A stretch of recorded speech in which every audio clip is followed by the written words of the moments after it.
This conference is being recorded. Welcome back. This is Exopolitics Radio. I'm your host, Alfred Weber, and today we have an extraordinary 3-hour special program entitled Project Mars, Successfully Outing the Secret Mars Colony, with two extraordinary guests, Andrew D. Bishago, who is known to many of you Exopolitics Radio listeners. Andy's a pioneer in the time-space age and a whistleblower who was a childhood participant in Project Pegasus, a secret DARPA program for time travel and teleportation. Andy has been to Mars twice and has written a key document in natural history entitled The Discovery of Life on Mars. His websites are projectpegasus.net and projectmars.net. Joining Andy is our very special guest. We're honored to have her, Laura Magdalene Eisenhower. Laura is the great-granddaughter of U.S. President Dwight D. Eisenhower. She is a whistleblower who in 2006 was attempted to be recruited on a secret Mars colony.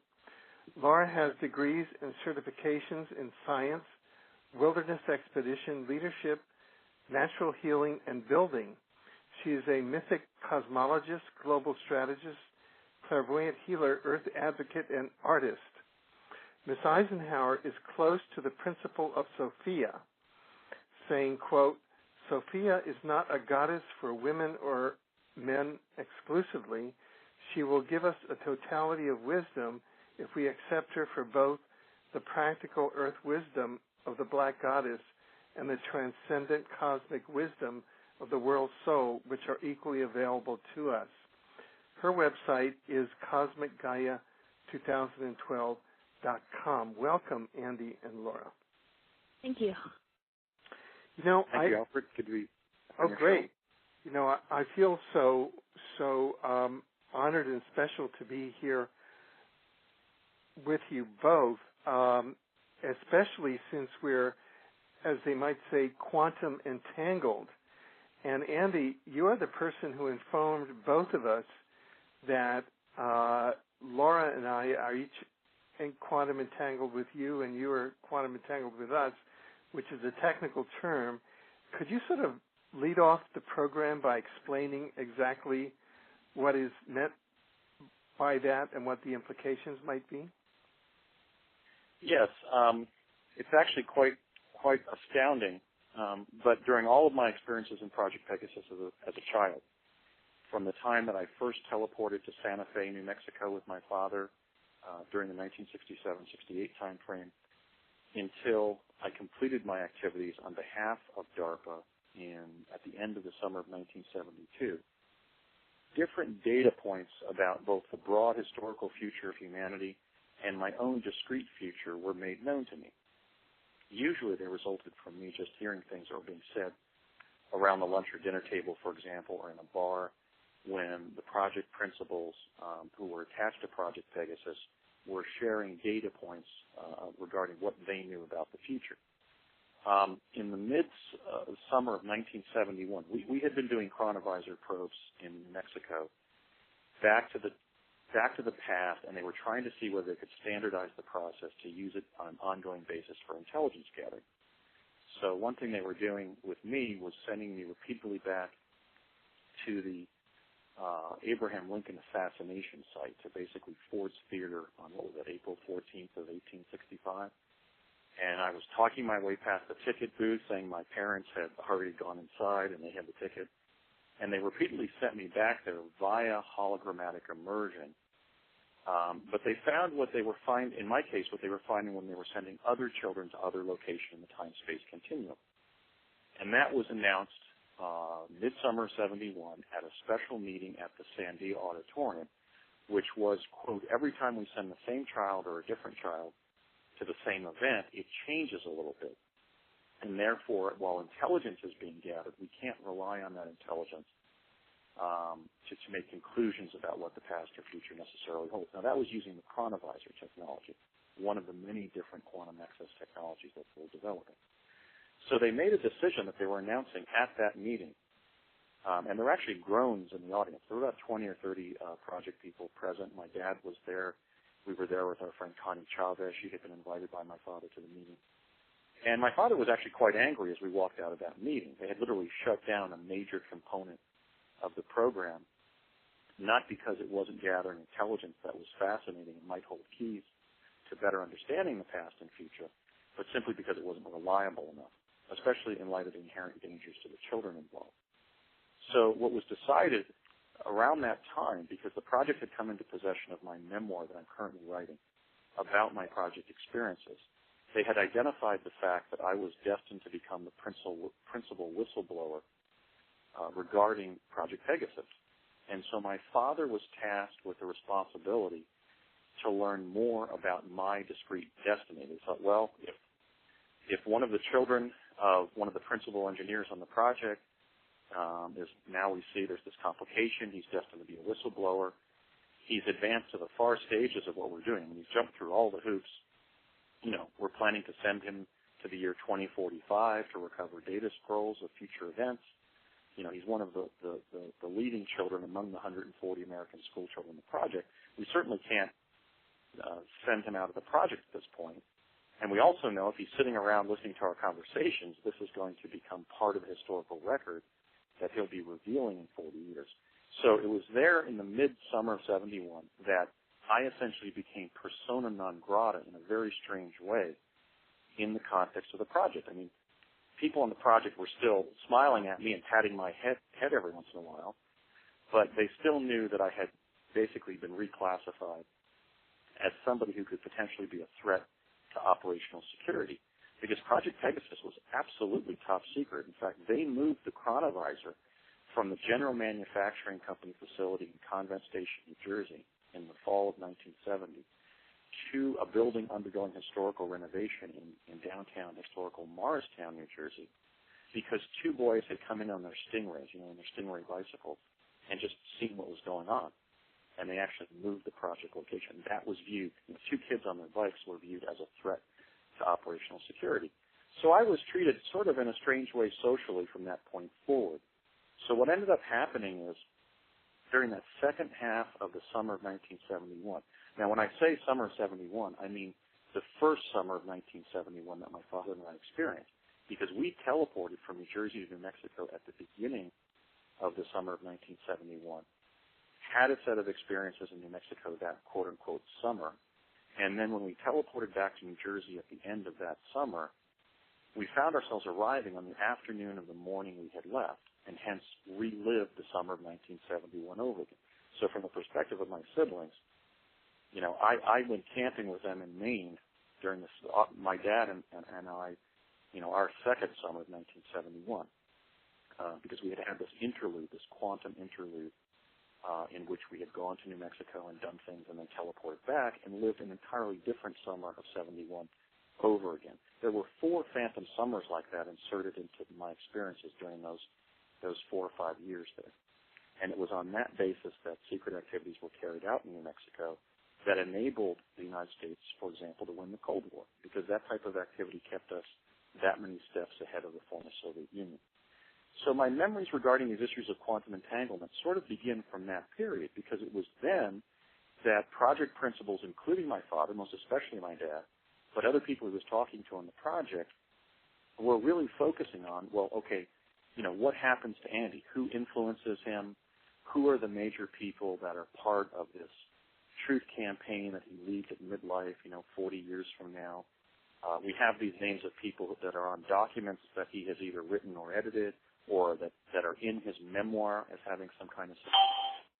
And I remember a couple of the times when one of the names of somebody whose path I would cross in the future came up, when my father was having these types of discussions with either project principals like Dr. Harold M. Agnew, or the defense attaché to Project Pegasus, who was Donald Rumsfeld, who would go on to be defense secretary for Presidents Ford and George W. Bush. And I'm happy to say that among all of the 7.5 billion people in the world, I'm honored to be on the show today with Alfred Lambermont Weber and Laura Magdalene Eisenhower, because your names came up. we're quantum entangled in the sense that I was given prior knowledge of your identities because you were identified as figures in my biography, but more importantly, in the future history of the disclosure movement in a significant enough way for the project to make note of as it was accessing information from the future, doing things like creating holographic renderings of future events. But this kind of data would have come, for example, by going forward in time and retrieving artifacts like books and microfilm scrolls of future events, which is one of the things involved in Laura. taking them back to the present. Let me start with Alfred first, because I'm pretty sure that his name came up first. And my dad was really in a feverish state at this point. He was inside a classified defense research and development program where if he violated his secrecy oath and talked about what we were doing, they had promised that they would not only kill him, they would kill our entire family. In fact, that generation of American defense engineers actually signed loyalty agreements in which they agreed to be retaliated against in the event that they violated their oaths. I was asked to sign an oath of, I don't know whether it was loyalty or secrecy, on Defense Department letterhead in October of 1969 when I was age 7 going on age 8 as I began my 3rd grade year. So that's how sensitive the project was. And my dad is in this highly consternated state because he knows I'm the principal whistleblower, and yet I've been trained to participate in the most advanced probes to the past and future that the project was then undertaking. And he had then been tasked to kind of clean up the problem and figure out, well, why does Andy end up becoming this, troublemaker in the future? Why does he become this so-called planetary whistleblower rather than one of our leading chrononauts? And so there was an incident in the summer of 1971 there where my dad and I were dining with his longtime friend and sometime female companion, Mary Constance Chavez. Connie Chavez was born in Old Town Albuquerque in 1928. She died there at Presbyterian Hospital in 1981. She lived most of her life in Old Town Albuquerque. And my dad had met her when he was flight testing the ramjet engine at the White Sands Proving Grounds in 1953-54. They met while they were separately visiting the San Gregorio Diablo missions, which if you look on a map of New Mexico is about halfway between White Sands and her lifelong home in Old Town Albuquerque. And Connie and I were sitting there at a restaurant. It wasn't the La Hacienda or La Placida where she worked. It was another restaurant in town. And so she was sort of getting away from her work. My dad was engaging in some downtime with me from the project. And he said, listen, I've got to go get something from the car. He came back about 5 or 10 minutes later with a black satchel about the size of the bags that we put our personal computers in. Actually very close to that size. But it was leather and had a plastic transparent envelope on the front that a kind of a library buck slip had been slipped into. And he unzipped it and he pulled out the 2005 Universe Books edition of Alfred Lambermont Weber's book, Exopolitics, Politics, Law, and Government in the Universe. It was the edition that Alfred, you and I, you wrote and that I helped you edit and design back in 2005. My dad read it a little bit and then handed it over to Connie, and it was Connie's response to that work that led to a discussion of, she was asking questions like, who is Alfred Lambermont Weber? Who is this President Carter that we see identified as the originator of the quotation on the inside, front pages there of your book? My dad was being somewhat critical. He said something like, well, in 2005, he's 43 years old, and he's only editing a book. Why didn't he write it? My dad was one of those fathers who didn't really have a huge amount of praise to heap on his children. And so Connie said something like, well, Ray, look at this quote here. And she read the quotation by Brian O'Leary and said, Ray, that's an astronaut. Now, this is a special look. And look at all these prestigious people in the front of the book. And she started to go through some of the names of the people who wrote endorsements for the front of your book, Alfred.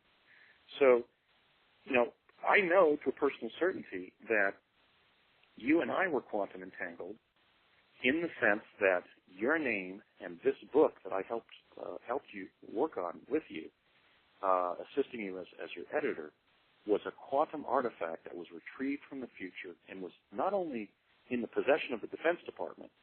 It was one of those pieces of evidence that was sort of put in the file during that second summer of 1971, when my dad had literally been tasked by the Defense Department to study my future and to be able to derive, I guess, some official finding about what happens in my future that led me to identify with the broader interests of the human race and not adhere to the secrecy regime and sort of the defense mission of Project Pegasus.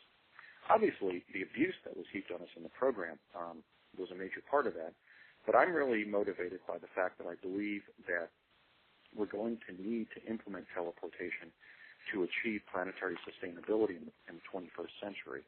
And so my whistleblower campaign doesn't really emanate completely, or for the most part, from any lingering anger I feel at some of the negative experiences I had in the project. It's really driven by the idealism of the fact that Tesla's technologies in this area never should have been weaponized.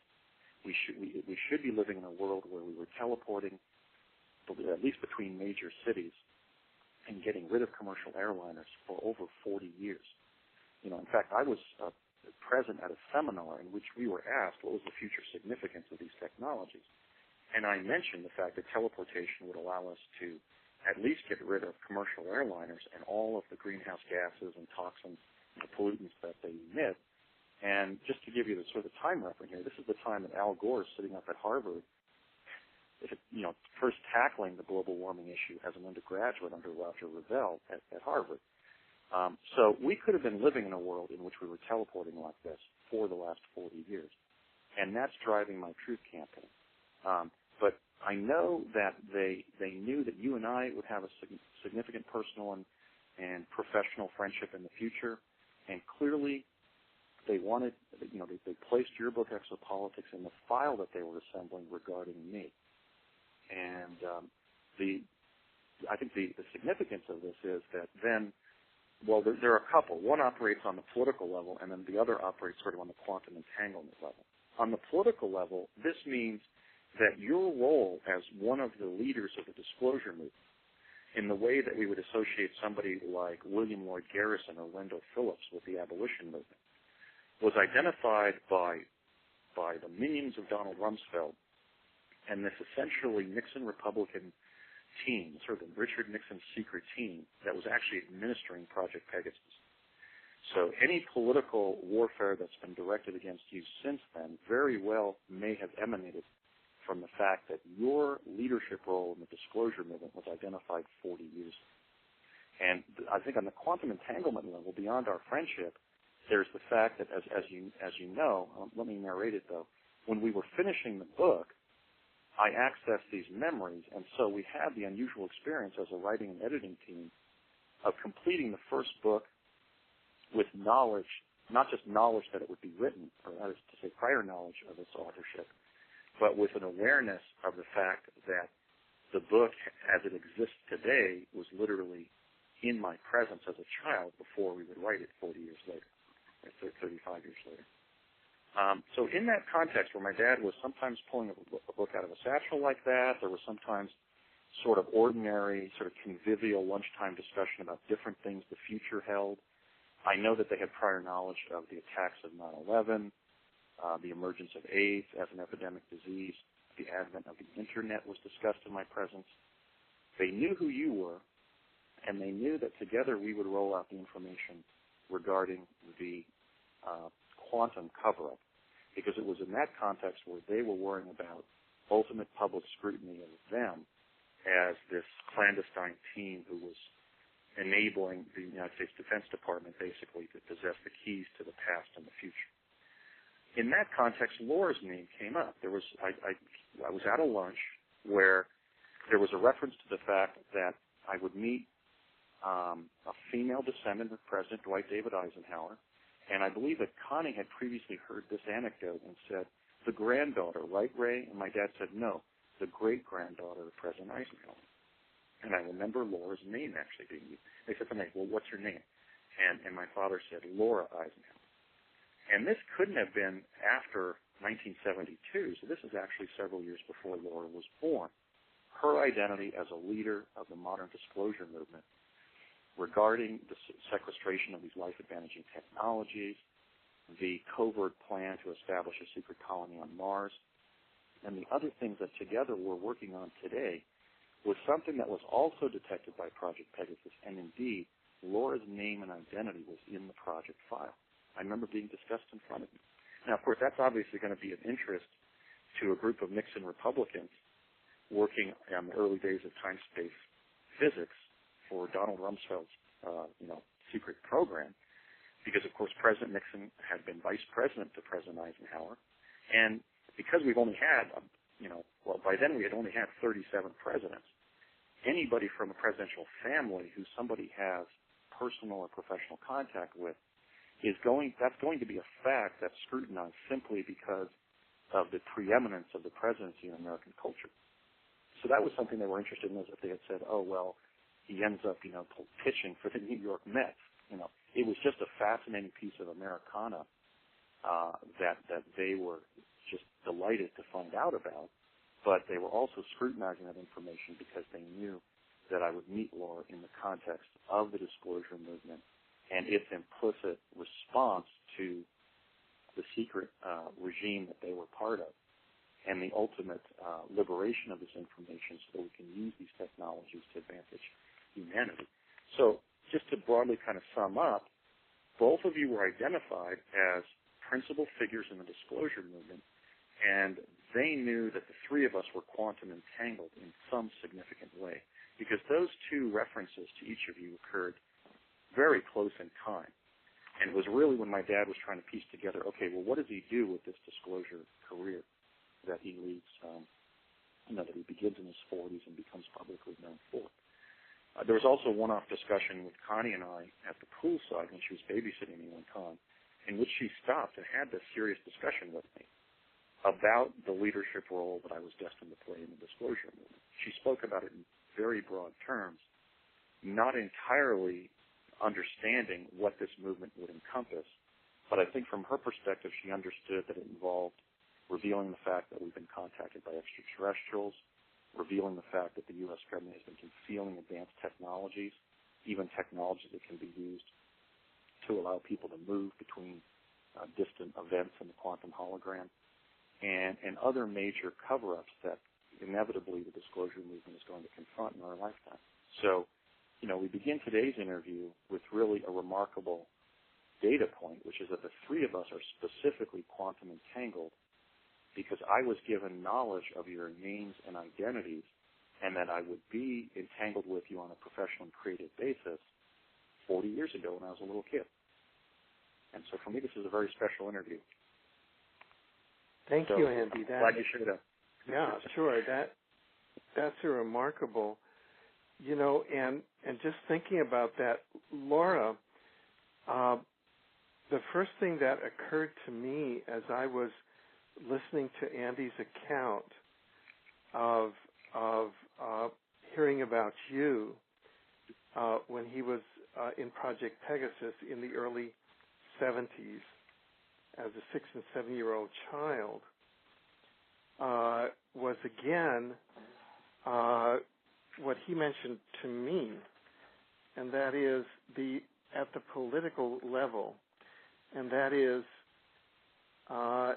the Nixon Republicans, kind of at the administrative level, Project Pegasus being made up of the Nixon secret team, quote unquote, people like Donald Rumsfeld. And I'm just wondering, in light of your talking about previously on Exopolitics Radio, you're feeling targeted from the age of 7. If you could walk us through your feelings hearing from Andy about this quantum entanglement, does this connect any dots for you, or what's your reaction? Well, the dots are getting more and more connected every day, it seems. The more I listen to him, the more we all, converse together. I have recently discovered a little bit more about, MJ-12 and treaties with Eisenhower, and alternative 1, 2, and 3. And I think what we're creating here is an alternative 4. Alternative 2 and 3 relating to, underground base bases and, bases on different planets and missions to get us off the planet, exchanges with technologies that could control this process, because Alternative 1 is connected to there not being any plan of action, but just sort of writing things out and hoping everything's going to be okay in regards to communications with aliens and particularly the ones that wanted our help to be sure that their race could survive. So a lot of decisions were made during these years and way before as to how to handle these threats. From my knowledge, there's been agreements between aliens and people. Some are merged agendas.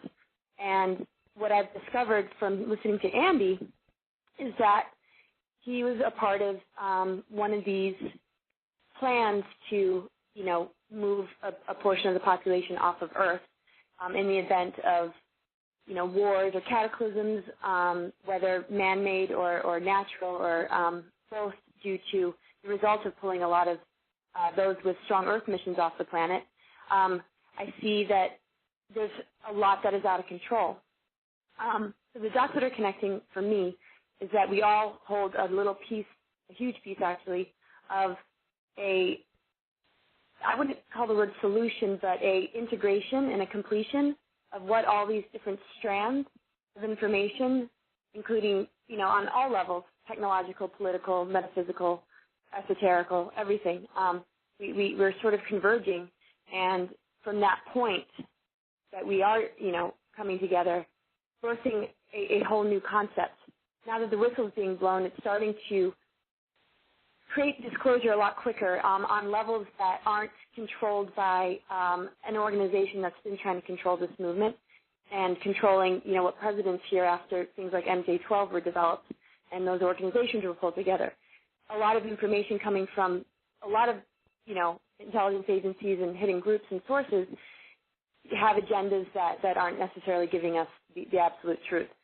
So I see that we're all digging way deeper than most can comprehend, and that the dots are being connected as we talk, because we're each coming in with a different thing. My Mars recruitment happened in 2006, but I did feel that I was being tested or harassed. My partners were, and when I see the connection between human and alien and what has happened throughout history as far as the ETs go and the different exchanges of technologies, I see where a lot of these merge in a larger agenda and a larger plan, partly fear-based, partly due to wanting control of the human race, and, it's a mixed bag of who actually has what intention. A large portion of that population is more fear-based and, trying to come up with a solution to preserve our species. But the main ringleaders behind it have something far worse going on that does not appreciate our free will and the creative energy and our ability to shift things and create new circumstances based on accessing abilities that are in unison with these technologies and even beyond it. So we have both technological things, and then we are waking up to the fact that we are not even using the full extent of our intelligence and capabilities on multiple levels. That's been suppressed in us. So the technology that we have just on an organic level, we're beginning to wake up to, which is far more powerful than, a lot of the things that have been manipulating us. So as Andy's saying, a lot of the technologies that he's aware of could really help the human race. I think everything that we possibly need on all the levels of having enough resources to shift everything in a positive direction is there. It's just similar to light and dark. These things are being used in the wrong places. They're being directed by the wrong forces. And I just see the dots connecting as being able to come up with a system and a model based on multi-level just aspects of everything connected to this, and being able to rearrange it to where everything kind of lines up to where it should be, so that when things fall into place on a rooted practical level, the as above, so below theory and the metaphysical part of it can begin to fall into place, so that we're not prone to being attacked by parasitic energies. We're understanding ourselves more of as an organism that, through raising vibration, are able to deflect the germs, the attacks, the lower frequencies that, we have technologies and capabilities just on an organic level in our own nature to overcome and defy and dismantle. And so I just see us, really leading the charge as we dredge up everything and kind of realign it and let it settle back into where it belongs, that we're going to launch and birth a whole new movement that is going to help direct humanity into its, highest destiny and highest potential.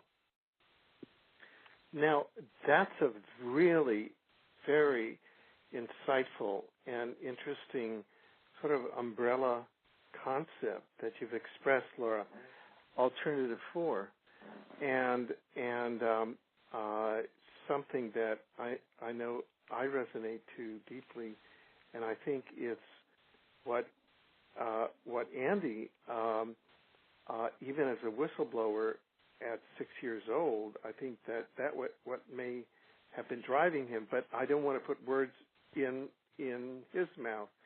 Andy, how do you react to what Laura was saying in light how she characterized the Project Pegasus sort of Mars colony experience that you know of, and kind of in an Alternative 3 sense, and now how Laura has suggested that what we're really all working on is an Alternative 4.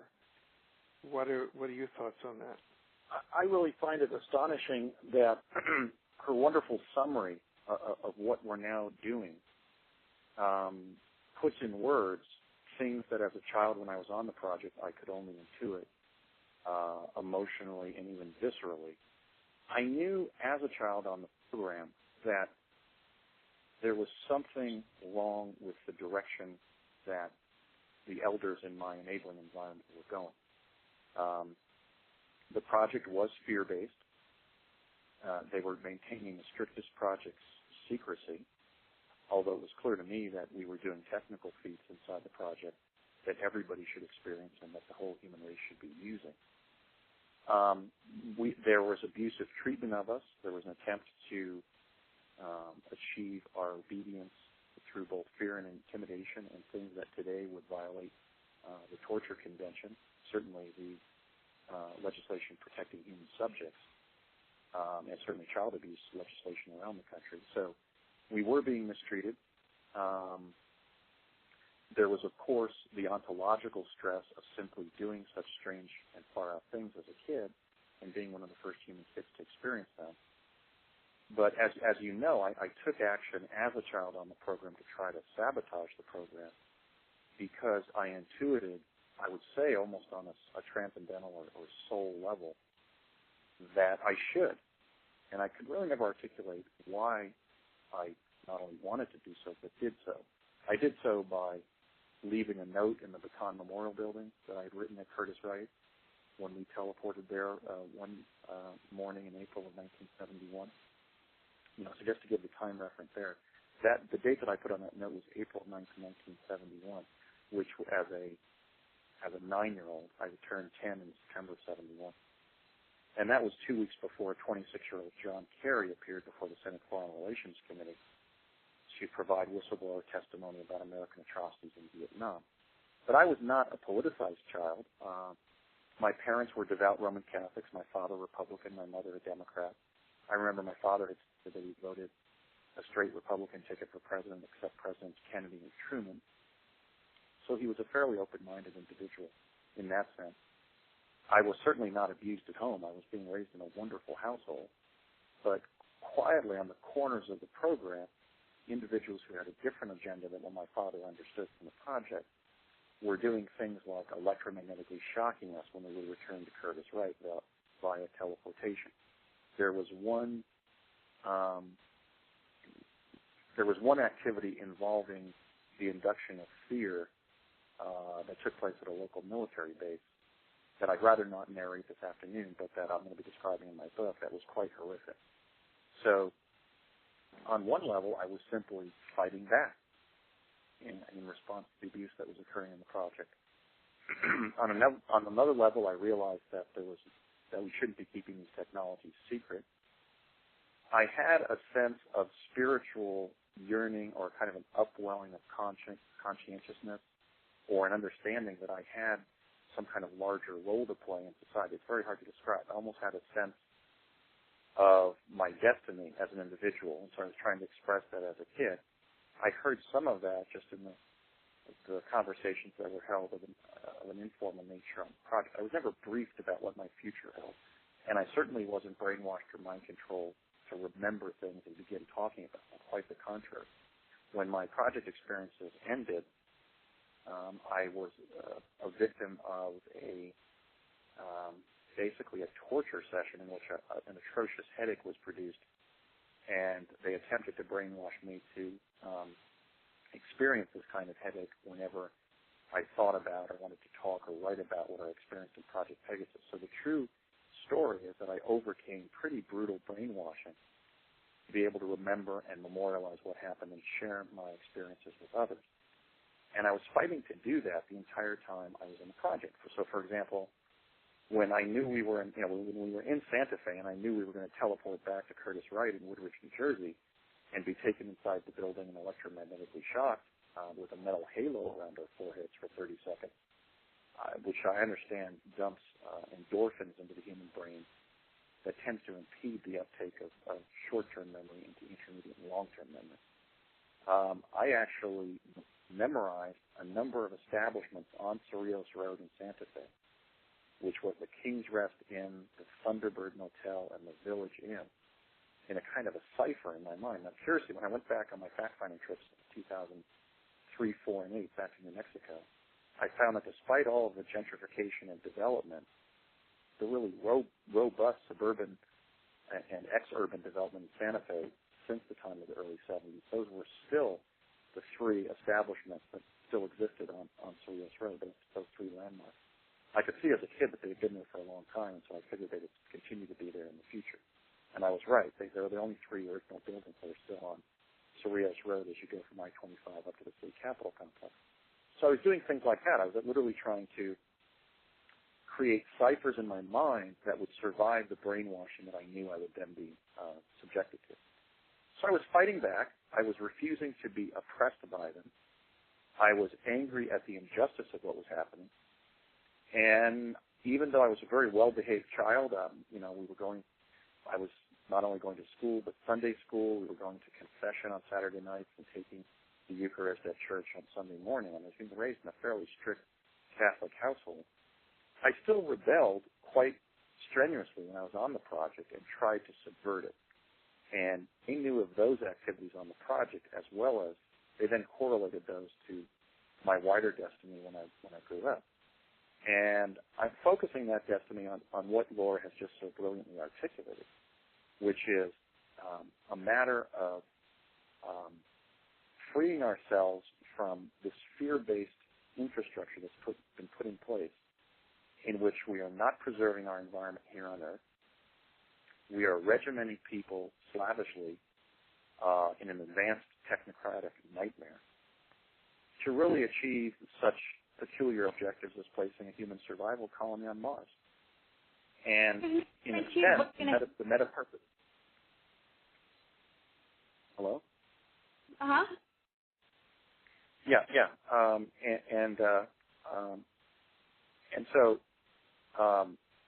I never could really articulate it as a child on the project, but this is what my intuitions have led me to, is involvement now in a burgeoning mass movement in which we will demand the U.S. government tell the truth to us.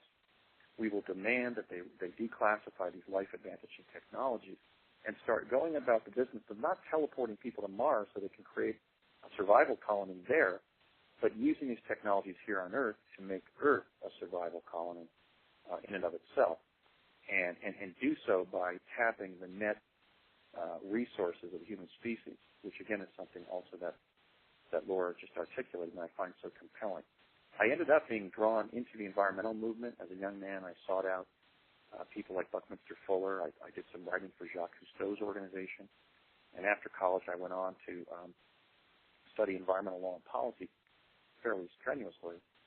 And I think ultimately these interlocking issues, the existence of life event technologies that we can use to achieve sustainability here on Earth, the hidden history of the secret space program, and this attempt to get a contingent of human beings off planet are all things that are coming to the fore at this time. But unlike the environmentalism of the 1970s, we're going to be talking about these issues in light of the notion that one of the critical dimensions of the environmental movement, arguably the most important issue in the environmental movement, is the declassification of technologies that we can use to achieve planetary sustainability. And I think the Mars colony relates to that almost as a negative example.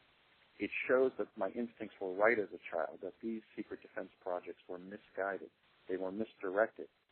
Instead of weaponizing teleportation, for example, we should have been using it to move people about the planet with very little input of time, energy, or material, and very little output of pollution. And now, 40 years later, we have a distinguished former vice president, Al Gore, winning a Nobel Peace Prize for quite responsibly campaigning regarding the threat posed to our civilization by climate change. But we haven't yet declassified the technologies that the U.S. government is in possession of that will enable us to address climate change effectively. And so I think at a certain point here, the environmental movement and the disclosure movement are going to reach a point of critical convergence. And that's what I think our conversation now is actually leading to. Laura, you were about to say something.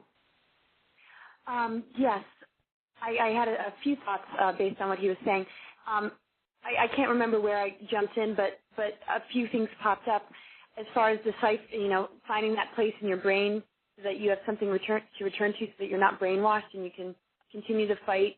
You're focusing on what your intuition is telling you, and you're kind of creating little reserves that you can return to. And what's interesting is I remember being out of my body for a good portion of my life. The only way that I could battle these energies was to not even inhabit my body and to sort of observe what was happening.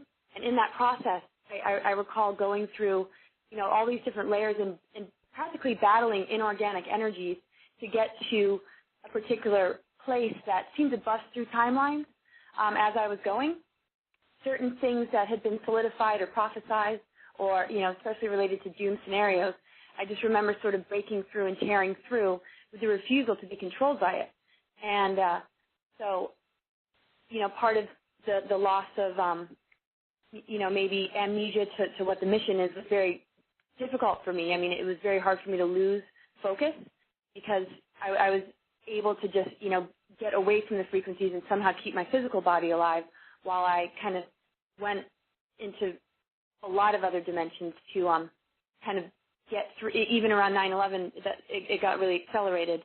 Sort of like this alarm goes off and you're doing work that has nothing to do with what the Earth is telling you or what the fear scenarios are telling you. It was guided by something so much deeper and more profound. And, I find that these groups that are trying to run the show and keep all the secrecy, when we think about how much of the human mind that we use or our own abilities, the percentages are under 10%. And that's probably because that percentage is actually running the country. And that leaves about 90% of us that have our missions buried, neglected, manipulated, mind controlled. So obviously, if that could stop, we have plenty of resources just within each individual for us to all connect the dots. But we're functioning on such a small level with just, a few groups that have taken it upon their hands to make these huge decisions for humanity that have completely robbed everybody of having a chance to, put their genius in or put their inventions in and their ideas in. And so, just as we function on such a small percentage, so is this planet. And so this movement, no matter what planet we go to, we can't get away from the aliens or the agreements. I mean, I don't know why that's even a plan as far as rescuing anything. We have to handle what these things are right here and right now and stop putting the money into, what's being feared and start to put it into the solution, because everything we could possibly need is here right now. And that's just like running away, but it doesn't solve anything. And so that's why I know that the agendas that relate to my recruitment and Andy's and why we all three are here together and our names all came up is because there's something behind it that is making these agreements to where humans are being guided by those agendas and have made some sort of agreement to uphold it and keep it in secrecy, to allow this to be done based on control and power more so than looking out for us as a human race, or else we would be able to function at our highest potential, and we wouldn't be whipping through, these extreme harassments and forces that have tried to stop us. That, Andy and I and others and you as well have been able to break through by getting to the other side and allowing ourselves to kind of die. I had to die at numerous amount of times so that I could preserve my own information, because it was being robbed and stealed and basically taken away. It was like my soul and everything was trying to be destroyed. It's like they were trying to buy it and use it. Not buy it, but take it over. And so I was really relating to Andy with the absolute refusal of it. It was about 20 years of my life, just that struggle on a daily, hour-to-hour basis. And it really reached a critical point when the Mars recruitment came, when I was really able to break free, when everything that I'd ever gone through seemed to, everything that I was feeling and thinking and knowing, it was all familiar. I was like, these are the people. These are the ones that have been doing this to me for as long as I can remember. God knows how many lifetimes. So, after breaking through on a multidimensional level of all these barriers and all these negative timelines and all these fear scenarios and all these blockages and obstacles, I realized, meeting both of you, that we've torn through to the other side. And it isn't even something that, it can be predicted through what Andy was exposed to, but, Project Looking Glass, and I have a quote, they can't see what's happening past 2012. First of all, Alternative 2 and 3 were built on the basis that things would be happening in the year 2000 that would threaten our life, and that didn't happen. So, here we are maintaining our minds, our wisdom, our souls, and our creativity, and we've created a whole new thing that I don't think anybody can even, point a finger at and even determine, where is that going to lead to, because in a sense it's liberation. And 2012 on so many different levels represents, a complete and total liberation from time itself and, an opening up that, certain timelines are being preserved that then many might not walk down. So I feel like we're holding the torch and the flame for one that can set us free. And I know that I held on to that and I didn't lose it, and I feel the victory in me that it's like, oh my gosh, we did it. We did it. Like, we're home free. There's a lot of stuff that still needs to be sorted out. There's a lot of work ahead.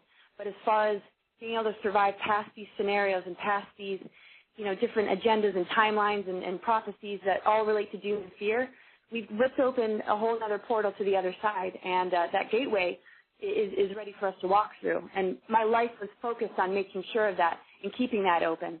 And it took everything out of me. So, but today and in the last year, I have felt the victory, and the attacks have stopped, and all that falseness and all these things have just sort of faded away. And I see the horizon of what we're about, and I can confidently say that there's really nothing that can get in the way now, except for our own resistance, which none of us have here.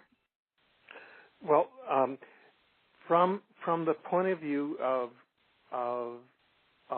hindsight, kind of looking through the rearview mirror, I know that we surfaced a lot of the initial story of the attempted recruitment in 2006 into the Mars colony, this type of alternative 3 scenario, very much the type of Mars colony that Andy was involved in, starting with Project Pegasus and then continuing with his 2 visits to Mars in 1981. Could you highlight for our audience, because there was an initial reaction from some of the parties involved and from some of what we like to call the aviary, but now that's kind of died down. If you could share from our audience, really at this distance now, some of the highlights of what occurred without necessarily naming any names, but just for a matter of history, so that people can begin to understand what happened to you then. After we wrote that up, or at what point? I mean, just kind of walk us through it, because I think that when you appeared on Exopolitics Radio last was like one of the first public surfacings of the story. And now a huge amount of, now there's been a lot of public processing of it. And just to kind of set the record straight now as to some of the issues that have been raised. Right. Just state it from your point of view, clarify, that you do have your birth certificate, you do have your driver's license, you do have tons of emails, there have been journalists. Just send out some facts for the folks. Right. So, yeah, I mean, after all that, there was everything sort of coming at me, wanting to discount even my identity, and that, it's all fiction and I'm in fantasy land, which is nice. First off, I do have a birth certificate. My legal birth name was Laura Madeline Bradshaw. My mom got remarried and wanted us to take the last name, but the name would have been too long, and she wanted us to have Eisenhower, her maiden name, in her name, and I think maybe she had some intuitive sense that this kind of belongs in our name. So it was legally changed when I was 11 to Laura Bradshaw Eisenhower Mahan being my stepdad's name. Well, the Madeline got dropped, but that's on my birth certificate. So what I have is Laura Madeline Bradshaw, which is my blood father Bradshaw, who became a Catholic priest, which is a whole other story, what experiences that led me to. And then at 11, I have the legal papers that say, and my driver's license and passport now say Laura Bradshaw Eisenhower Mahan. Okay, so that's my name, great. Well, why am I on the family tree online? I can't say I don't know. I mean, 3 grandchildren aren't there, but obviously I have friends and family that have met, my family. I grew up in D.C., and my whole high school, was aware of my family. So these aren't difficult things to prove. So I'm not going to ramble on about that. Cause it's and your mother's website, without mentioning her name, has you listed as her child. So you are acknowledged by your mother as the great-granddaughter of President Dwight D. Eisenhower. Right. So that's all cleared up. I am. And then beyond that, all this fantasy stuff. So what I did, I found an old email account that I really didn't, I almost forgot about. I found first a few emails about the mission, about the panic, the need to get there in 5 years, the name of the ship being called Sophia and the other one Merlin, but only Sophia is mentioned in the email, which I still have.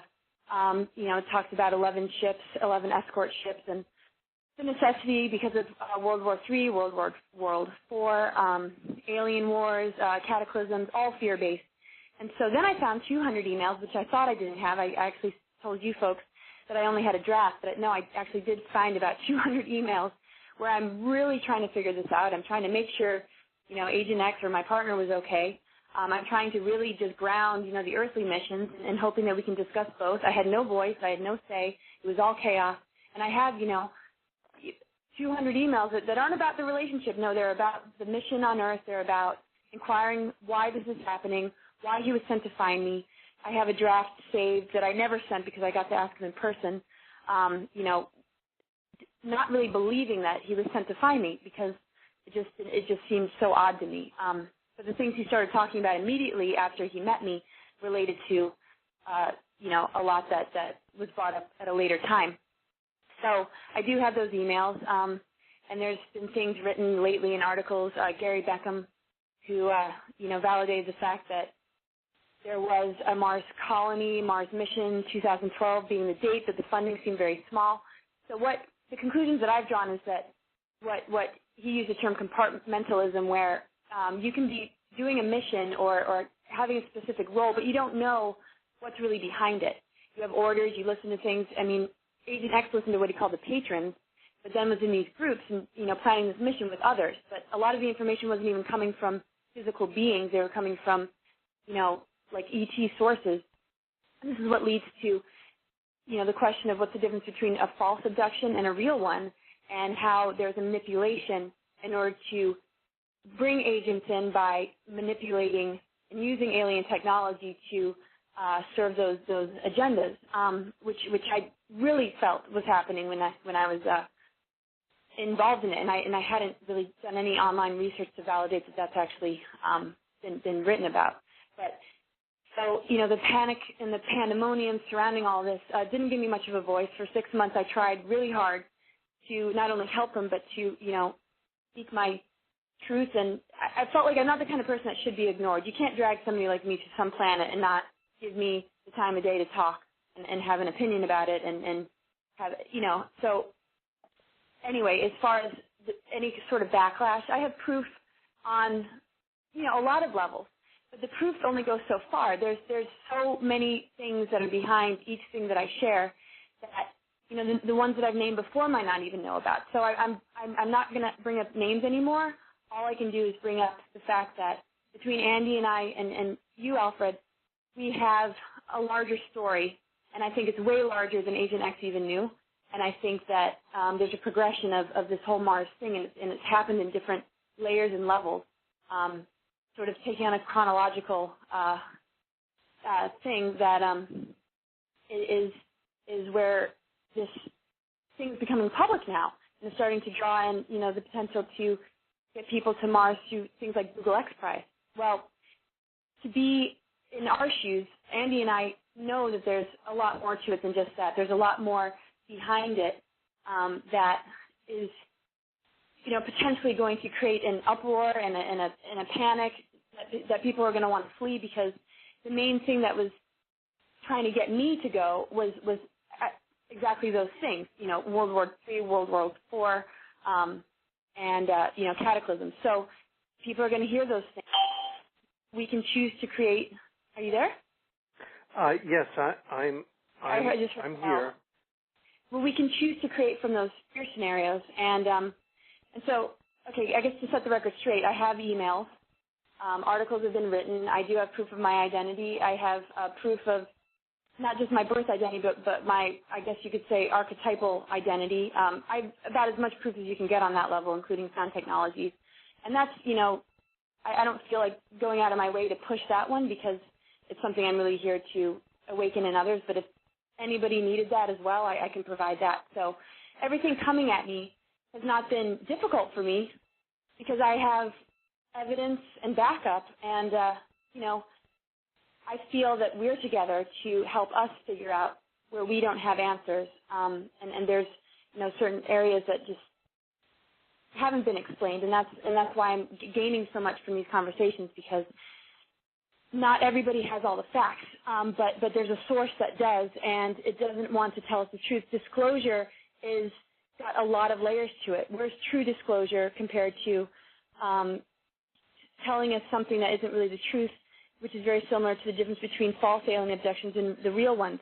So the real deal now is there's a battle between good and evil, and now here's a battle between fact and fiction, and spirit against negative technologies, and all these wars are emerging from this. And I think the way we're handling it by focusing on the positive timeline and really creating this new alternative campaign that transcends anything we've ever heard before, which is based on our free will and creativity, we can take it to the next level. But like I said, if I haven't been able to explain it enough, I'm happy to be contacted and provide the proof, as long as it's, necessary, and it's to people that, really need to hear it. I have all of that. Well, I thought it was important to ask that, not so much from a legal courtroom drama point of view, establishing your identity, but because as I surf the internet, I've noticed from the various email chat rooms that there's been a meme created because people have either done faulty research or haven't done thorough research, that they've only gone so far, and then dismiss the issue. So, Laura, could you keep on talking? I have to take a call, I think, from Andy. Okay. Okay. Yeah. So there's a lot of different things that came as far as doubts and speculation. Okay. People heard about the Mars. They kind of dismissed the story because the whole idea of a Mars colony was too much. So there was two different things. She probably isn't really an Eisenhower, and this Mars thing seems crazy. But then there's Andy, and there's, now Gary wrote that article, and there's a lot more coming to the surface to really alleviate a lot of those doubts and where people have felt, like the story's not even worth their attention, which was a lot of what happened right away. A lot of people were just, blowing it off because of those initial things that you mentioned, which are very much easily proved and validated at this point. So, well, I think that Andy may have been having difficulties accessing our conversation. So, you with us? So I am going to ask you a question, which is a very deep one, and I'm going to ask you to answer that as fully as you can. I may not be here for a while because I'm going to contact Andy to see if we can resolve some of the technical difficulties. Okay. But if you could talk more about the return of the divine feminine and your closeness to the principle of the goddess Sophia, and how. Oh, Andy. Andy, yeah. Oh, good. You're back. Are you? Oh, good.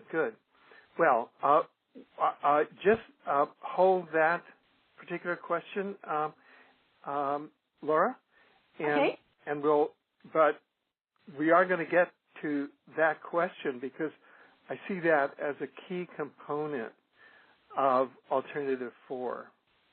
Yes. Andy, what Laura was addressing was some of the issues that came up in her exposure to the kind of Alternative 3 energies, which actually encompassed a good deal of her life, and most accentuated during the period of her attempted recruitment starting in 2006 into a secret Mars colony. And we were just going over some of the facts of that. And what I wanted to do then is to even provide a further validation or alternative point. By the way, we're about 1/3 into our program. It's a little bit more than an hour into the program.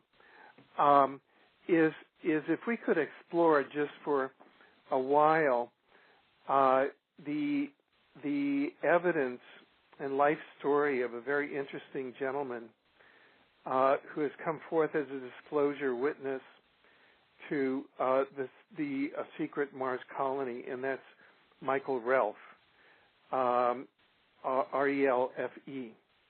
And you can Google him, and you go to his website online, and you can download two. One book is 370 pages, the other is 280 or some odd pages. I've read them both. They're written by his wife, who was assisted him in downloading, in accessing his memories. Just to summarize it, he says that he was stationed on Mars for 20 years, that basically there are two classes of people in the secret Mars colony.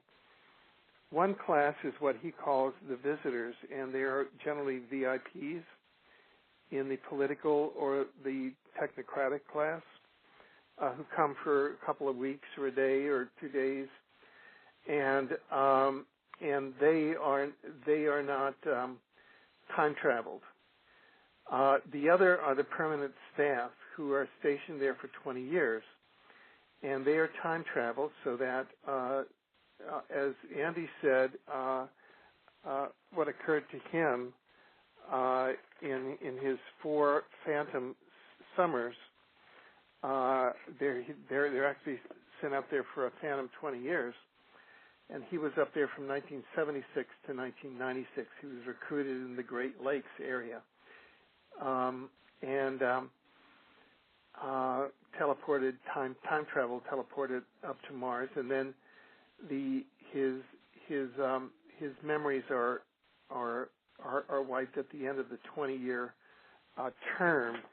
He also states that reptilians and Greys are intimately involved in the project, and that, as I discussed in one of my Examiner articles, that the Pine Gap, Australia underground complex is one of the great bases that basically is run by reptilians and Greys and human military personnel, and maybe a large teleportation base.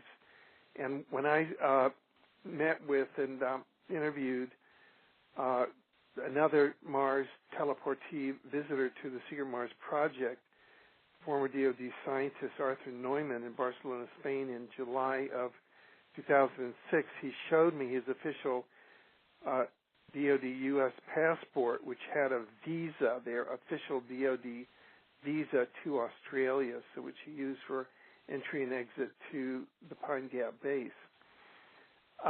Now, so I just want to bring up those two comments that he made about the two classes of people into the secret Mars base with this comment, that Michael Ralph and his wife have both Andrew Bishago and Laura Magdalene Eisenhower on their on the home page as two distinguished cases of other people who have been involved and who are whistleblowers on the Secret Mars project. So he's a deep ally.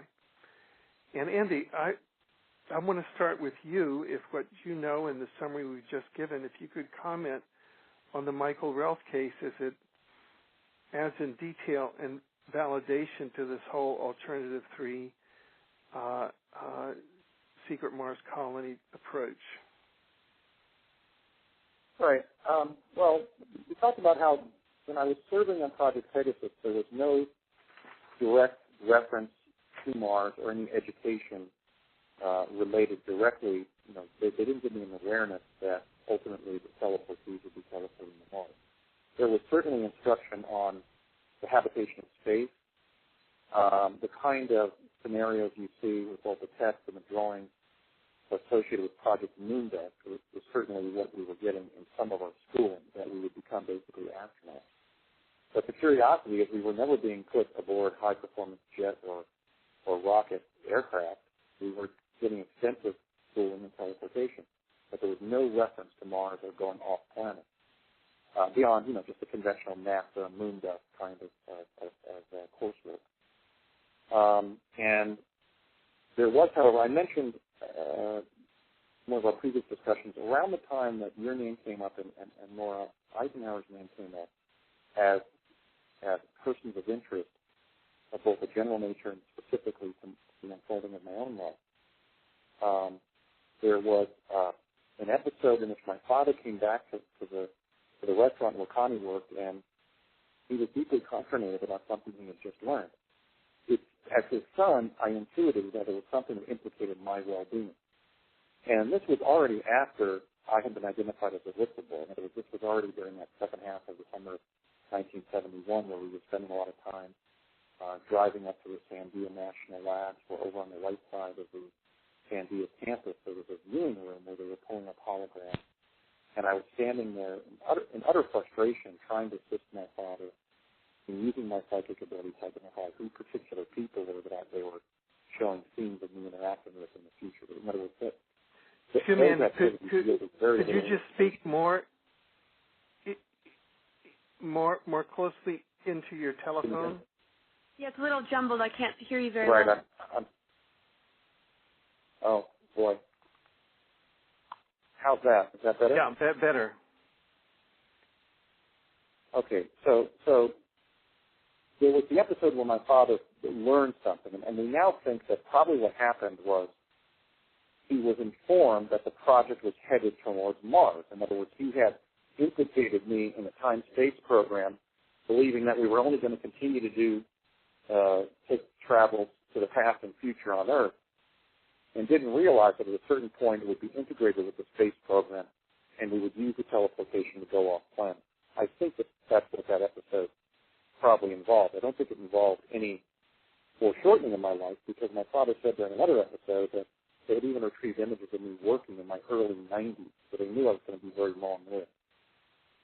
But he was concerned about something he discovered, and I now think that was my account of going up to Mars twice in 1981.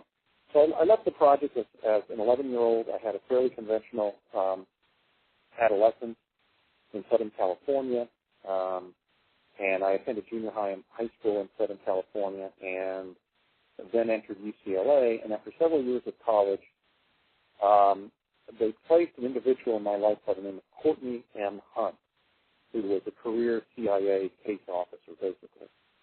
And throughout the summer of 1981, Hunt was asking me a question I really didn't want to even be asked.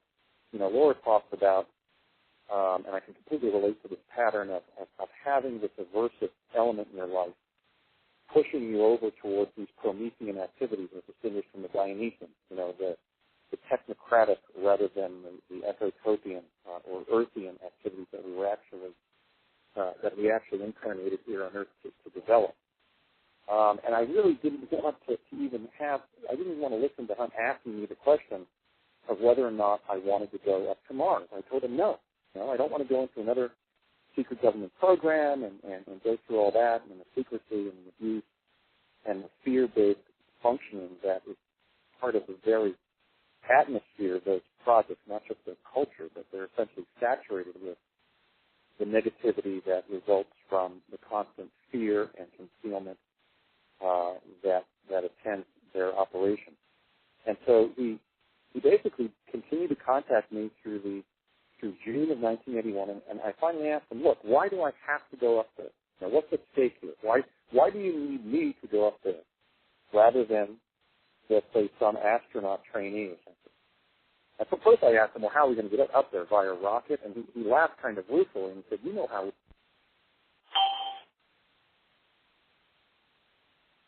Did we lose him? Yeah, it sounds like we lost him. Let's just wait for Andy to come back in. I know that he's had some connectivity challenges here. I'd like to go back to the question, and maybe this will be a thread that you and I will follow as we track Andy in his parallel challenges to join our conference in terms of Alternative 4, and that is how you see the return of the divine feminine, and one of the ways that you have accessed this is by having a particular closeness to the principle of Sophia. And I wondered if you could unfold for us, almost from an historical perspective, how this developed in you, and then maybe we could get later on in the program what the implications are for Alternative 4. Okay. Well, at a young age, before I was really harassed, there was just a strong awareness that something was going on. And, I mean, I've said this before, maybe in the interview last time, that I felt buried alive in something of a large, many lifetimes, multiple lifetime level I had been going through. And it was almost like I was picking up where I left off before. And I just felt this, deep connection to just all the potential, all the goodness, I could feel the heavenly vibration and just source energy. But then I felt, when I grounded myself on Earth, like this is completely threatened. This is I'm in for something so excruciating and so challenging as I hold on to this. And I remember between the ages of maybe 7 and 8, or 6 and 8, before I really started to feel attacked, that I was being prepared, by spirit itself or by something in nature just strengthening me and sort of, helping me understand the kind of journey I would have to go through to sort of survive and resurrect. In a sense, so to me, it's sort of kind of like the survival of something in all of us. It's what these agendas have tried to destroy in all of our nature. So kind of like I was holding on for dear life to those concepts of unity and spirit and wisdom and freedom and having our destiny and our future, really lift veils and put us in touch with our multidimensional nature, give us access to just abilities that could launch us, to space beyond technology. I just had this incredible vision of what I, call the positive timeline. I actually had a dream that I looked through a viewfinder of how the future was going to be, and it was it seemed like a high alien race that allowed me to see it. And, so I held on for dear life, just in my communications with the Christ energy and source energy and even Ike. I had these allies around me as I was about to embark on dying for about 12 years, leaving my body for 12, 15 years, while, hanging on to resolve the things that were attacking me and others and just this planet. So I had to leave and kind of fall off the face of the earth so I could look and observe and actually do the metaphysical work and energetic work to be able to get back in my body. And it wasn't until I broke free of the Mars thing that I was really able to anchor myself, because it seemed like that was the last showdown. There was a lot that I had to go through before, but this seemed like, okay, here's the wizard behind the curtain. These are the folks that I really have to confront to complete this. So, the connection to Sophia really is the connection to our organic path of light and just, our essence that, I'm just keeping just as close to me as, to bring back to the planet, to rescue it, because it was almost annihilated. And for thousands of years it's been misunderstood and buried. And so I'm just very close to that energy as far as keeping it alive and going through whatever it takes, whatever I have to go through in order to be able to, anchor it and awaken it and activate it. So as far as how I see it with Alternative 4, I see it as a movement to resurrect a part of our nature that is exactly the thing that these agendas and these technologies, the negative technologies, have been zapping from all of us. So how I preserved that was to leave my body and to hold on to the consciousness rather than be in my body and have my consciousness, stripped away from me and my soul, controlled. And so it was kind of like, well, I can't inhabit this body and still maintain this awareness. It was just too much for me. And plus I couldn't bring all my energy into my body because there's a huge block. And there has been for thousands of years. And that's why, people know, and those who study Sophia or Magdalene know that she's basically been in the underworld this whole time. Hasn't gone anywhere, but has certainly not been a part of our world. And so I felt all that. I felt the burial, the exile, the excruciating, tasks that lay ahead of me, and the memories of all these past lives, and just knowing that, this is a completion, and this has been prophesied. There would be a return of this, but not so much kind of in this false second coming that they actually have technologies that they can create. It's the second coming that is resurrecting through all of us, and it's the return of our organic nature, our freedom. And so for me, Alternative 4 on my level and what I can bring to the table is really being able to bring that to light and helping people understand it, and where religion has confused us, and really what we're all about that we might not really fully be aware of. And this can really start to accelerate the healing process and rebuild our DNA, because obviously our genetics have been affected by these agendas and these manipulations. Humans and these reptilians and greys, are kind of working together. And a lot of what they've been able to bump off the planet is the Sophia. That's a part of our sacred nature within, and it's in everybody. So I'm definitely coming out speaking on behalf of that within all of us, because once that sprouts and gets illuminated, our higher chakras open up, it fills our whole being, and we're a lot more protected. We're a lot less vulnerable. We have a lot more of a sense of who we are and a lot more clarity, and we're not controlled anymore by the fear or these lower energies. And so it's really a resurrection of who we truly are, and nothing can really survive in its presence if it has a plot to harm or disturb or destroy.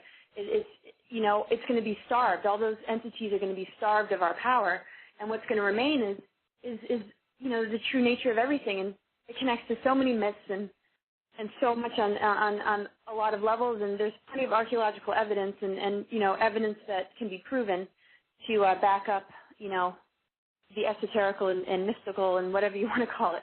And people, tend to want to blow this off because they think it's new agey. And, I get kind of frustrated by that term because really what I've been preserving and holding on to is something very ancient, and it's a force that's been able to assist with the manifestation of advanced civilizations and cultures. And, there's been just a game and a competition between that force and this force of control. So I'm sort of here to assist in resurrecting our freedom and our true nature. And it's not about, hierarchy or worship or putting anything, of how I connect to Sophia on any sort of pedestal. It's kind of like it's just something I'm reminding us of, and that's going to serve as our greatest protection and a very important part of Alternative 4.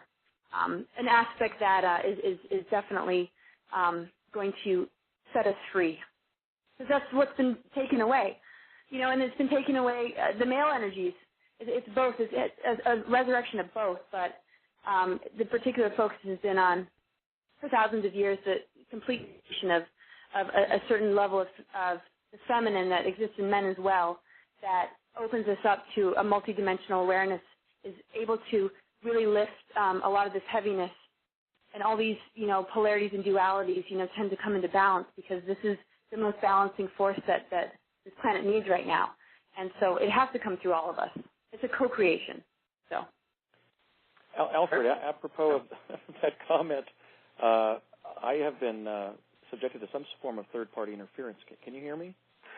Yes, yeah.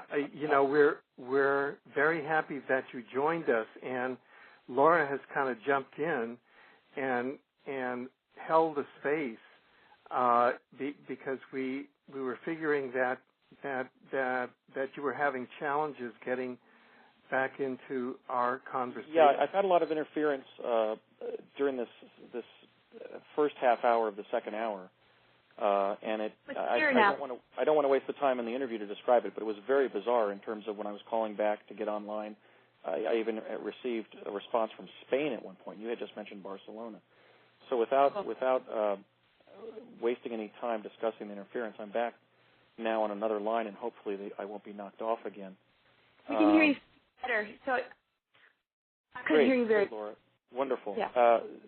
So what I was describing when I got knocked off was that throughout June of 81, Courtney Hunt was basically asking me, sort of pressuring me whether I would go to Mars. He had made me aware of the fact that it would be via teleportation. And when I finally said, well, why do I have to go there? I'm attending college. I want to become a journalist. He said, because the survival of the human race depends on it. And I wasn't really considering the overlaps between my Pegasus experiences and the use of quantum access to identify my Mars findings and be able at that time to understand that they may have wanted me to go to Mars because I was going to fulfill a destiny in which I would participate in making the people of our planet aware of the fact that Mars is an inhabited planet. It has its own indigenous ecology and civilization. But just that whole scene that would entail and sort of the shadow side of the Sophia mythos that Laura has been addressing made me reluctant to go up there because it really ultimately involved a separation from Mother Earth. I mean, I had a visceral concern that I shouldn't leave the home planet, that I incarnated here and I had a destiny that I wanted to fulfill here on this beautiful planet. But nonetheless, when he told me that the survival of the human race depended on it, I relented, and I received very little training. And in July of 1981, and then again in August of 1981, Hunt drove me to a CIA facility in El Segundo, California, where we took the elevator up to the 5th floor, and then we got out and checked in at a kind of a desk where somebody was working, a kind of a counter. And then Hunt instructed me to walk back into the elevator, and I asked him, where's the teleporter? And he said, you're in it. And I said, I am? And he goes, yeah. The door closed. It went up to the 8th floor, and it took about 20 minutes to get to Mars. And as instructed, I walked out of the elevator. This was a jump room, essentially, that teleported to Mars. I walked out of the teleport, or that is to say the jump room, walked up the stairs and out through the eyes of a skull that was on the surface. And I was greeted there by 3 human beings, and by that I mean project personnel from Earth who were stationed up there. And I was yelling at them, can I take off the mask? And they were laughing at me. I finally took off my mask and breathing apparatus, and I could breathe on the surface of Mars. It was about 60 degrees. It was like trying to breathe when it's a hot, smoggy day in Los Angeles, and you feel that your lungs are kind of struggling to get enough oxygen. On the second trip up, I went up with Hunt, and we walked about a quarter of a mile from the skull on the surface to this rudimentary stone shack, kind of like you'd find in rural Arizona, where there was a shed or a small house made out of the indigenous stone, or the rocky material on the surface. And as we walked up to the front door, this creature that had the head and shoulders of a man, but the lower extremities of sort of a grub or worm, came bounding across the yard there, the property, snarling at us and barking sort of at the same time. And Hunt flinched at him, and I said, "Is he dangerous?" And he said, "No, he's harmless," or something like that. And we went into the house, and there was a colonist who had been there for months. He was in a state pretty much of exposure. He was sort of half out of his mind. And when we first entered his house, he was actually tripping over his own furniture. It was very cluttered inside this small stone house. He was tripping over various things on the floor to evade Hunt. I think he thought we were there to assassinate him or whatever. And he was babbling about people on his team who had been lost, presumably to some of the predators that are on the surface of Mars. We were chased by such a predator when we walked back to the skull. We actually ran back to the skull at one point. But what I'm trying to do is provide context here. This is 1981. There was already a deep underground base that received the teleport and then received the jump room. There were already colonists up on the surface. There was clearly a skeleton crew in place to create the Mars colony that Laura then would be the subject of a recruitment campaign for 25 years later. So I just wanted to narrate my experience going up to Mars as a 19-year-old in 1981, and then also correlate that to Michael Relf's experience as you were asking me to do before I had the phone interruption. Michael states that he went up there in 1976 via teleportation, spent 20 years working there to 1996, and then was age regressed back to his original age and then returned to Earth. I believe that's his account. What's very telling about this, and really goes to different ways of inferential proof that I've established in trying to describe to others and share with them an understanding of what happened to me in Project Pegasus, is before reading Michael's account recently, I had described how one of the experiences I had in Project Pegasus was an age progression experiment where something was done to me at the Los Alamos National Labs or at Sandia. I'm not really sure. I believe it was Sandia, because I when it ended, I found my way back to Sandia. So I was in this set of meetings in which they were going to describe this age progression process that was going to be used on me. But when it completed, I was going to find myself, in my 40s out on the street, and I would have to find my way back to the Sandia campus and talk my way through the security there and so forth. And certainly in 1971, 72, there wasn't the extensive security there that there was when I went back there in 2008 and approached the gate and practically got arrested, just as I had almost been arrested and turned over to Homeland Security when I was taking digital photographs up in Los Alamos of some of the places I had visited as a kid. But anyway, I had described to others how I had participated in an age progression experiment when I was a child on Project Pegasus, where I then found my way back to Sandia as an adult and was placed in a kind of under house arrest, so to speak. I was in a sequestered environment, almost like a prison cell, like a holding area, for a number of weeks until the effects of that wore off, and I was a child again. In fact, I remember I read a couple of great American novels during that period of involuntary incarceration. So here, later in the 70s, indeed, in 76, Michael Relf describes being sent up to Mars via teleportation, which remains a heretical claim. Many people claim that teleportation has not yet been achieved, but here 2 individuals who don't know each other are talking about teleportation being used to reach Mars, and this issue of age progression and regression being one of the technical feats that the Defense Department developed in the 1970s. So Michael had his experiences where there seemed to be a component of teleportation and then age regression after serving up there for many years. I was only up there for hours. I wasn't really a VIP. I think I was being sent up there to ultimately become part of the Mars colony in the way that Laura was approached in 2006, to be up there permanently. And yet it was really, the whole experience was unsettling. I really didn't feel like I wanted to be away from the home planet. I felt a yearning to return to Mother Earth and to complete my destiny here on Earth. And so it was a very deracinating and ultimately terrifying experience to go up there and feel this kind of cosmic dread as the U.S. military and intelligence community was again trying to plug me into their technocratic agenda rather than allow me to fulfill my humanitarian agenda on planet Earth. And now we have the accounts of individuals almost a half generation younger, where we can corroborate the claims made by individuals like David Wilcock and Arthur Neumann that there may be as many as 500 to 600,000 colonists already on Mars, because we have accounts of entirely truthful and ingenuous individuals like Laura describing how they were approached to go up there. So I think that the Mars cover-up is going to break wide open, and certainly in our lifetimes we're going to learn that there has been this secret project to create a colony on Mars. And, earlier in our discussions of this several days ago, we talked about the fact that the idea of placing human beings on other planets so that the human genome will survive somewhere in the universe in the event of a destruction of our planet or an attrition of a large part of the population, in broad philosophical terms, is a good idea. I mean, we want to do that.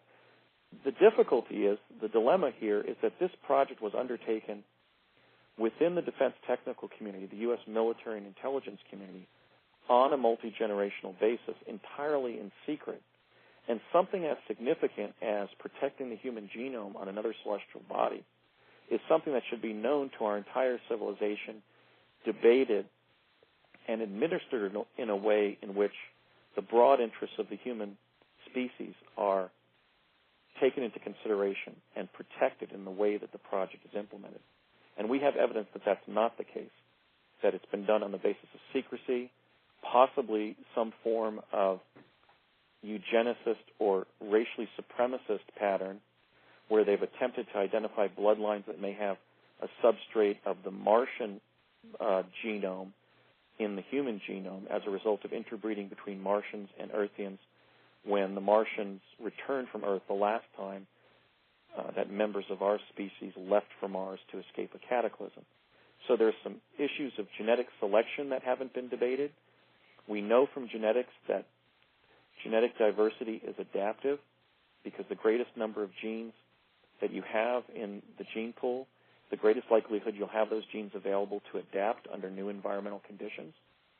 And so if they pick people from particular bloodlines, in the case of Laura and I, some of these noble Germanic bloodlines that emerged after the 30 Years' War, when there was a very substantial die-off in Europe and the Prussian superstate was formulated and our ancestors were some of the distinguished individuals in that Prussian society when it was emerging in the middle of the 1600s, we're looking at a situation here where ideas that were discredited during World War II, during the very military campaign that Laura's great-grandfather led and that my father and his brother served as soldiers in, may have been embedded in some way in the Mars colony project in a way that is untoward and that doesn't take consideration for the net potentialities of the human genome and of human civilization on Earth.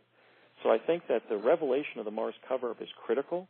I think the notion of establishing a human presence on other celestial bodies so that our genome will survive, if, God forbid, there's another cataclysm on Earth, is something that is as significant to international public law and policy as the framing of the UN Convention on Human Rights after World War II. And I'm just proud to be working with both of you on bringing public attention to the fact that while it's critical that we think about establishing things like the Mars colony, these have to be public projects that the entire world contributes to and is aware of, and so that we can go about completing these space projects in the most democratic way possible. Well, this is where I'm confused with the Google X Prize and these things that are becoming more public. It seems to be hiding the fact that these programs and these colonies were built from foundations that are questionable as far as what would actually happen if we were there. So what I'm worried about is even if things do go public, it's people are unable to see things from the perspective that we have of what we sort of went through and what we see as the source behind it and the agreements behind it, and it, where fear can start to penetrate humanity, and these options are going to be there, but they're built on the foundation of sources that are still using those technologies to control us and could use us as slaves at these outposts. So the fact that there's secrecy also clues us into the fact that even if things were to become public, it still might be hiding the agenda of what would actually happen once we get there. So it's kind of like I see that these things might become more public now, especially that we're blowing the whistle. It's going to all sound, okay, well, this is going to become public anyway, and I don't know what they're, why they're even bringing this up because, it's online and there's programs now. But what my concern is that underneath it all is what we're talking about, and the roots of it do not serve our best interests at all. And if we are going to go to Mars, it needs to be directed and facilitated by those that do not have associations with the misuse of technology, and that those that are heading these programs can be the ones with the strong Earth missions that have the priorities set on not a fear-based perception, but on a awareness level of, what our potential truly is, and what that potential is in terms of these lower races in this sphere is that our beings are able to vibrate so much higher than these grays and reptilians, and we're able to reach such ecstatic state of protection and even the ability to just really use our beings and our bodies and our chakra systems to deflect attack and danger, that if we don't, put some kind of attention on that first, then we are only functioning at a small percentage of who we really are while we're still being controlled, regardless of what planet we go to or what the necessity is. So whatever becomes public is still hiding something, because the foundation is not coming from a leadership that we can really trust and count on. And so I think a part of Alternative 4 is to look at space travel and having backup plans built from, having integrity and an awareness of what it means to be humane and consider everybody's mission and purpose. So that's just a concern of mine, that even if these things do come public, that it's actually a part of the grand deception. Well, yeah. Just to follow up, Laura, and I'd like to ask Andy afterward. Let's go deeper into the Mars colony.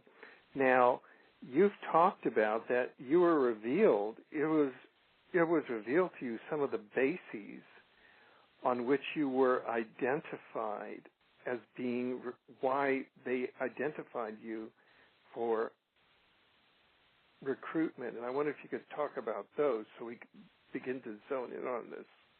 Well, what's unusual is I know the bloodline part is important, but for some reason, the unusual part of it is how much the esoteric and the archetypal stuff was brought up immediately. And when finally I got some answers, and, we're in the chaos of all or nothing, he would have death threats if he stayed on Earth with me, and if I didn't go with them, there was threats that I'd be kidnapped, and all sorts of stuff was going on. Everybody was getting sick because the frequencies from his body were so intense and so supercharged on some sort of, communication level of something something technological that was feeding him information. That's where I picked up on the chips and the holographic false energies, perhaps. And if not, whatever it was all happening around this point. And as we realized we were going to lose each other, and it was sort of tragic, that one strand of, okay, I'm about to lose her, there was some sort of wave that came over, and he showed up one day and dismantled all the technology in the house, the batteries, the TV, and everything, and he revealed to me that the reason they had chosen me, or the reason that he was sent to find me, which I believe has been in the works for a while, and they've known, me since a young age. I mean, it's even amazing that Andy would have heard of me before I was even born, was because of the association of Sophia. And so to me, I hold strongly to a blueprint that we all have, and I refuse to ever let it go, and that's why I left my body for, 15 years or so, to not lose that, because that's what they were trying to destroy. And by the time they got to me, I think they figured I was so broken that, they could set out some dates, which would be, a karmic mate that I felt very familiar with and had a good connection with, to set us up so that he would meet me first before I would naturally meet him, that they would have him a part of this big plan, kind of, sweep me off my feet or whatever and charm me, and then whether it was natural or not, the fact that there was a connection. And then often that would be bait that, well, I'll go if he goes kind of attitude. And so I not only had to break through all the different attacks and targeting from the age of 7, I was put through the ringer as far as my heart goes, because, here I am, like, you want to follow the one that who's your partner, and to break free of that for the sake of, the Earth mission and Mother Earth, who, and basically if something happens to that's like death on so many levels, unless it's self-induced, and it's an agreement to, reseed. And this is why part of our gathering is to look at these options and to think about off-planet stuff, but under different circumstances and agreement with a whole new foundation. But so what I discovered was that I was also surviving, their manipulation to say, okay, she might be strong enough to handle these technologies and our targets and our attempts to control her, but her heart is where we can get her the best. And I remember having those visions of them trying to stab me in the heart, and that, that's her greatest weakness is her heart. And I just had that play over and over in my head, and I was like, no, not going to be. I'm going to, forget that. And at that last moment, just as one of the last conversations I ever had with him until recently, he broke down and told me that everything that's on my website, everything that I know about myself, everything I write about is true, and they know that, and that they know about my kids, and just, so to me, that's part of my Earth mission, is just seeing who I am, is really awakening, ourselves to break free of what's been taken away, and to restore ourselves to our true nature and our true potential. And so they saw that I wasn't going to let go of that, and they tried everything that they could to separate me from that so that they could control me. And when I finally got that communication that was why I was targeted, and sure, it's got names and archetypal names, but to me they represent terms like freedom, unity, awareness, awakening, just things that are a part of who we all are. That's what they were trying to destroy. So I look at it as a macro level. They're trying to take our freedom, and I represent, in a lot of ways, freedom and justice, just being, having my whole chart be Venus and Pluto, and just scales, and just all these are, just this whole experience of understanding my past lives and my whole nature. I kind of represent a lot of what we need to call forth within ourselves. And so what I figured out was they wanted to take that mission away, and that life force that is very morphed into the planet, and use it for their own benefit, and manipulate, the men to be bait to either destroy me or take me with them. Because in destroying me, they can control me. If I lose my spirit, if I lose my consciousness, if I lose my own self-awareness, it doesn't matter where I am, because they can get me up into space. But, this final showdown was pretty heavy duty, and similar to Andy, it's just like, it's just one thing after another, and you just keep going, and no matter what they throw at you, you still hold on to that core truth that we are capable of doing something that they're trying to rob us of. And that was way stronger than anything my heart had to go through, or any, love in this world. My love of just our potential in this planet, and what we're capable of beyond this planet, while preserving, the life force of this one, and at least taking care of it in the way that it deserves, is far more powerful to me than anything that's ever come across. And so I think, in the end, they couldn't destroy that. And so yes, they use the name Sophia Magdalene and this and that, but like I said, to me it's a code name for unity, and just the voice of truth, and to protect our freedom and our spirit. Thank you, Laura. Andy, Now, in terms of the Mars colony, you've talked about, and other researchers have talked about, that the secret Mars colony, in fact, is maybe a meta-conspiracy, is something that goes back centuries, and that whereas it may have manifested in our post-World War II technological age, there are roots of it that are now emerging, that we're all just becoming aware of. As a person who has spent a good part of his life coping with and enmeshed in part of the implementation of a secret Mars colony, I wondered if you could talk about that aspect, that historical aspect, that hidden historical aspect of it, and comment on what you think is the validity of some of that research. Well, Jay Widener is leading the field in this area, and Jay has emphasized, for example, the notion that the Bavarian Illuminati, working through Freemasonic lodges, may very well have founded the United States of America in 1776 to work with ancestral knowledge from the time of the last cataclysm to construct a human survival colony on Mars. Now, we know that by its own statements, Freemasonry is dedicated to a unitary purpose, a single purpose, and that is to, quote-unquote, rebuild Solomon's Temple. Well, Solomon's Temple apparently is the Great Pyramid at Giza. This is the emblem that was placed by our Freemasonic founding fathers on U.S. currency, the Great Pyramid with the capstone of human enlightenment being placed on it.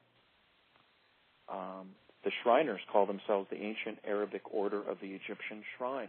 That's why we call them Shriners. And obviously Jordan Maxwell and David Icke and other researchers have gone into this multi-generational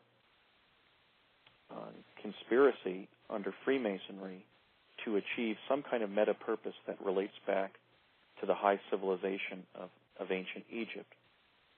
Well, when we look at the fact that the Great Pyramid focuses on the king's passageway, the passageway to the king's chamber on Mars the same day every year, and a red orb forms on the wall above the head of the sarcophagus of the king inside the Great Pyramid.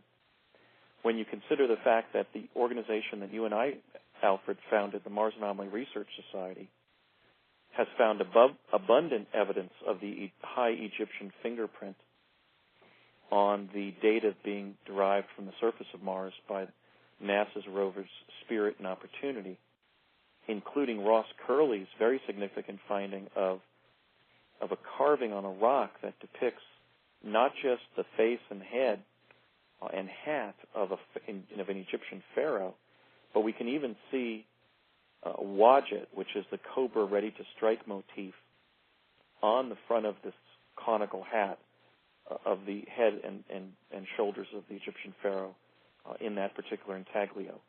I found the sarcophagus of a king on the edge of the home plate plateau in NASA image PIA 10214, the analysis of which was the basis of my landmark paper, The Discovery of Life on Mars, in 2008.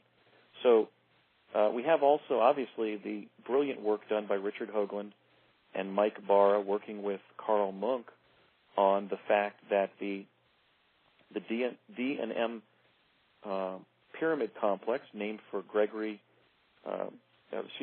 Vincent DiPietro and Gregory Molinar of NASA, who discovered the face on Mars at Cydonia, but also the pyramid complex south of it, the pattern of which we find at Earth in only 3 places, basically at the Great Pyramid Complex, at Giza in Egypt, at Avebury in England, and it's also the design that was embedded into the site plan that the French Masonic urban planner Pierre L'Enfant designed for President George Washington when he created the the site plan for Washington, D.C. So these different data points are now linking up to establish that there was a nexus between the great maritime civilization that built the Great Pyramid and the Sphinx and the great platform at Baalbek in Lebanon and Mars. I think the only question at this point remaining is, was Mars a colony of that Earth civilization, or was that Earth civilization that flowered and then was destroyed in a catastrophe around 9500 BC, was that instead a colony of Mars? I don't think we really know the answer to that yet.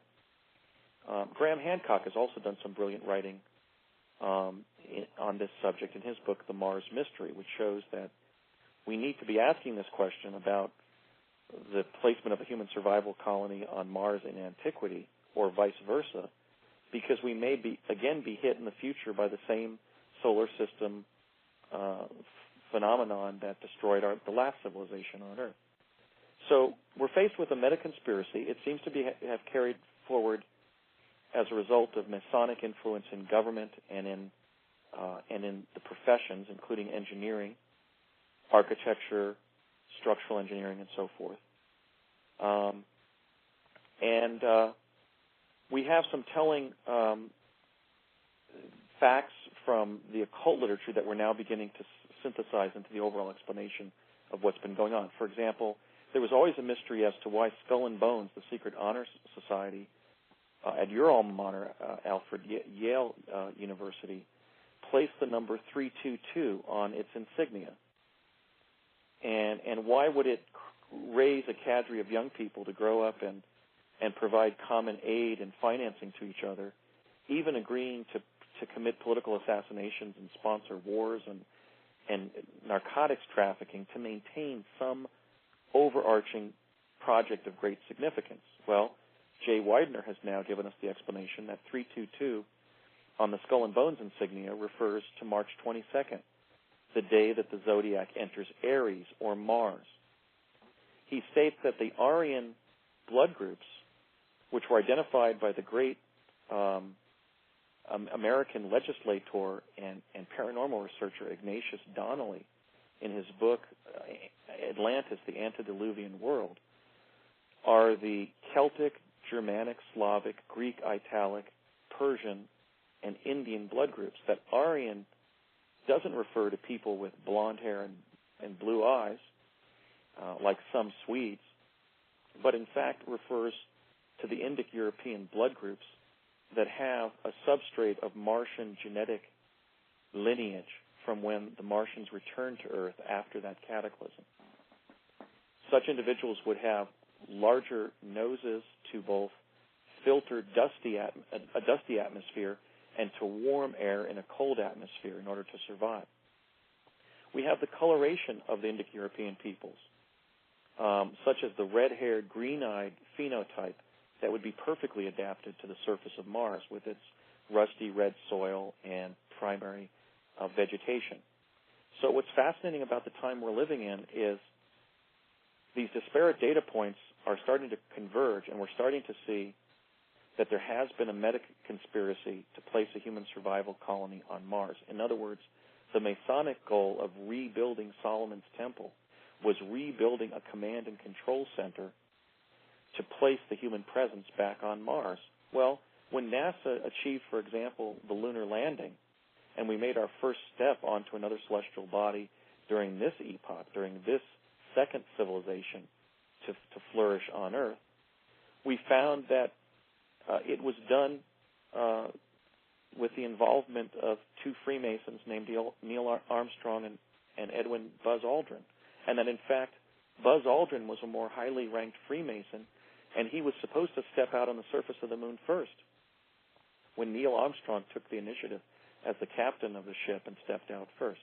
So there was Richard Hoagland and others have established the hidden Masonic history of our space program. So we know we're dealing with a multi-generational meta-conspiracy that was focused on achieving a space launch capability and putting a human presence back on the moon and particularly on Mars. Clearly, there was the overt program that flourished during our lifetimes in the lunar landing program, which was successful in July of 1969, of landing on the moon via conventional rocketry. But the significance of my account is that there was a tandem program, that Pegasus was the secret twin to Mercury, Gemini, and Apollo, and that there was an alternate plan to use the teleportation technology that had been left in Nikola Tesla's papers at his death in 1943 to enable us to get to the surface of foreign celestial objects virtually instantaneously. I mean, we didn't get there as quickly as we got between New Jersey and New Mexico when I was a child in Project Pegasus, but Courtney Hunt and I got from El Segundo, California to the surface of Mars faster than you can fly a plane from San Diego to Los Angeles. We got there in about 20 minutes. And while there was some uncomfortable sensations of dealing with the pressure right around the midpoint in the journey, I found physically the journey there easier than taking, let's say, a transoceanic airplane ride. You know, imagine, for example, Los Angeles to London. I'm usually utterly zonked by the time I get to London from the west coast of the United States. Consider the journey from London to Sydney, which is a 24-hour plane ride. Well, we've been getting to the surface of Mars in 20 minutes for decades. And this is being kept back from the people of our planet because this multi-generational effort to put a human survival colony on Mars has been carried out via secret organizations and then ultimately secret defense technical activities undertaken by the United States during and after World War II.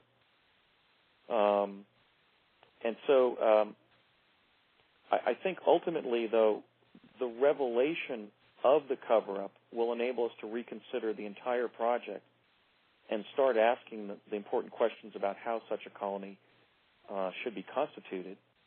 What are the threats that would cause us to be motivated to create such a colony? Do the people of the Earth not have a human right to know about what the ultimate cosmic destiny of our planet is? How does this issue of a secret colony on Mars and the photographic evidence that has already been published of a base on Mars? You know, we had that brave act that Bob Dean evinced at the European Exopolitics Summit in Barcelona, Spain, in July of 2009, where he revealed the satellite images of one of the bases on Mars. And, you know, we're still debating the veracity of my claims about teleportation and the U.S. government having achieved a Mars, launch capability via teleportation. Well, Bob's shown us pictures of the bases there. How did the bases get there if we haven't already been there? You know, why would somebody, such a nice individual as Laura, be prevaricating around this issue? Why would I be motivated? You know, after attending UCLA and Cambridge and law school and working hard to establish myself as an attorney, why would I be making up a strange story? No, that's not what's going on. What's going on is that truthful people are speaking the truth. We're standing in our truth, and we're beginning to share the truth that the U.S. government has been advanced for generations in what has now become a very extensive program that implicates human society in what is going on the surface of another celestial body. That's fraught with political, diplomatic, social, and environmental implications that we haven't even been thinking about, much less debating publicly. Do we have a right to settle on Mars? You know, if in light of the fact that Mars is already inhabited not just with animals, but with a human civilization that may be related to us, but that certainly has been on the surface of Mars for thousands of years before we re-entered the situation there, do we have the right to visit Mars? What is going to be the impact of our attempts to explore Mars and to inhabit it? What was the origin of the underground facility that I was teleported to in 1981?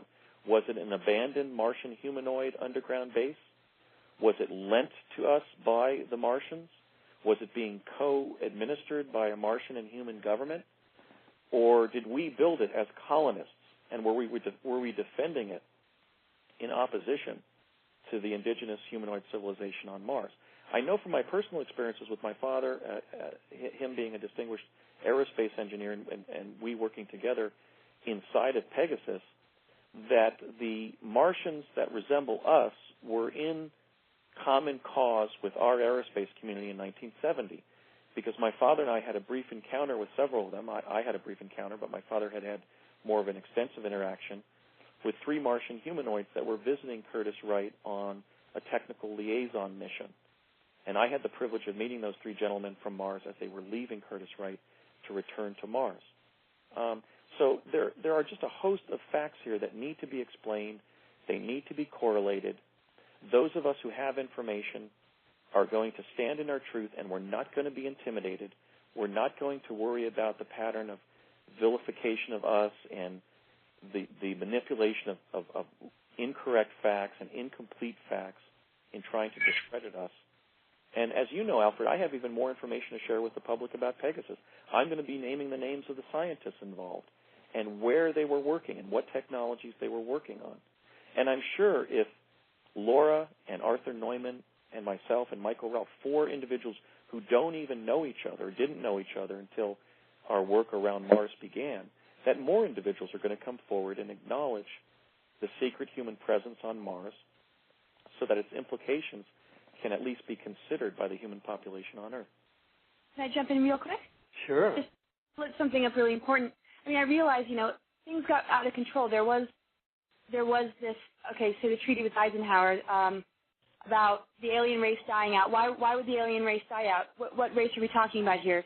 Reptilian or grays, right? So what got out of control was the secrecy about this treaty and the technologies that were being exchanged, and the fact that the abductions and all this got out of control. Well, it got out of control because agreements were made, and humans that should be assisting humanity have actually joined in with these alien technologies to continue this on some sort of barter of maybe the promise for world power. I mean, this gets very esoterical as far as how one might view God and the devil as choosing power over integrity. And so what I was seeing when you were just talking was that what's gotten out of control is these agreements with these different alien technologies to implement this plan that is now almost becoming an artifact of the negative timelines in the old alternative scenarios that we're busting out of. So we can see what's happening on Mars and what's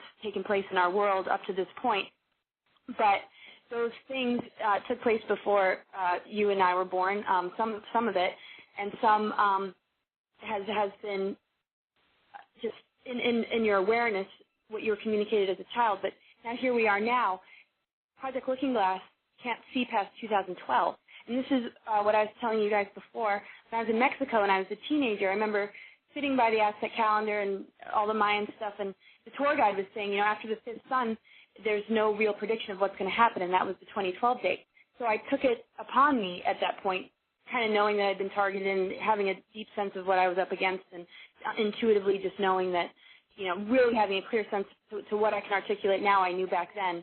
I didn't need this whole Mars recruitment to know that this type of stuff was taking place. That just really validated it. I'm like, yep, here they are.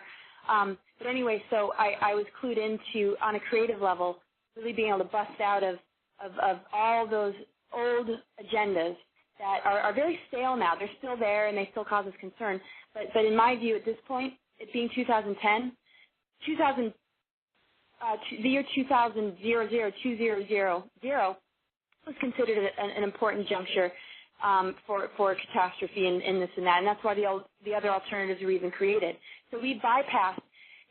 I don't think people can understand that the human spirit, regardless of what it's told or what future events are going to happen, we have the ability to reach further. The minute we know something, this is what's so important about having the truth out there, because the minute we know something, we grab for something further. Our creative abilities extend beyond the information that we're getting.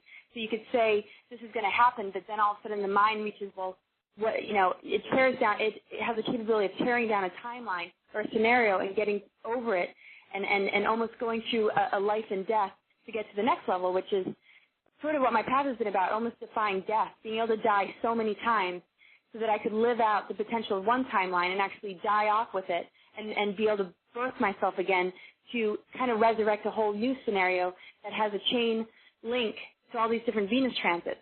And so when you think about the celestial bodies of Venus and Mars and their connection, that's kind of a relationship that I'm trying to heal in a way or work on. So what I'm seeing now is these agendas are old. They're not old. They're still trying to stay alive.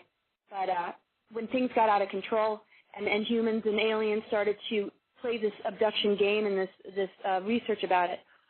Here we come in, able to, similar wormholes and just creating being on the path to create this natural stargate that's available to us, transcend, all these different timelines.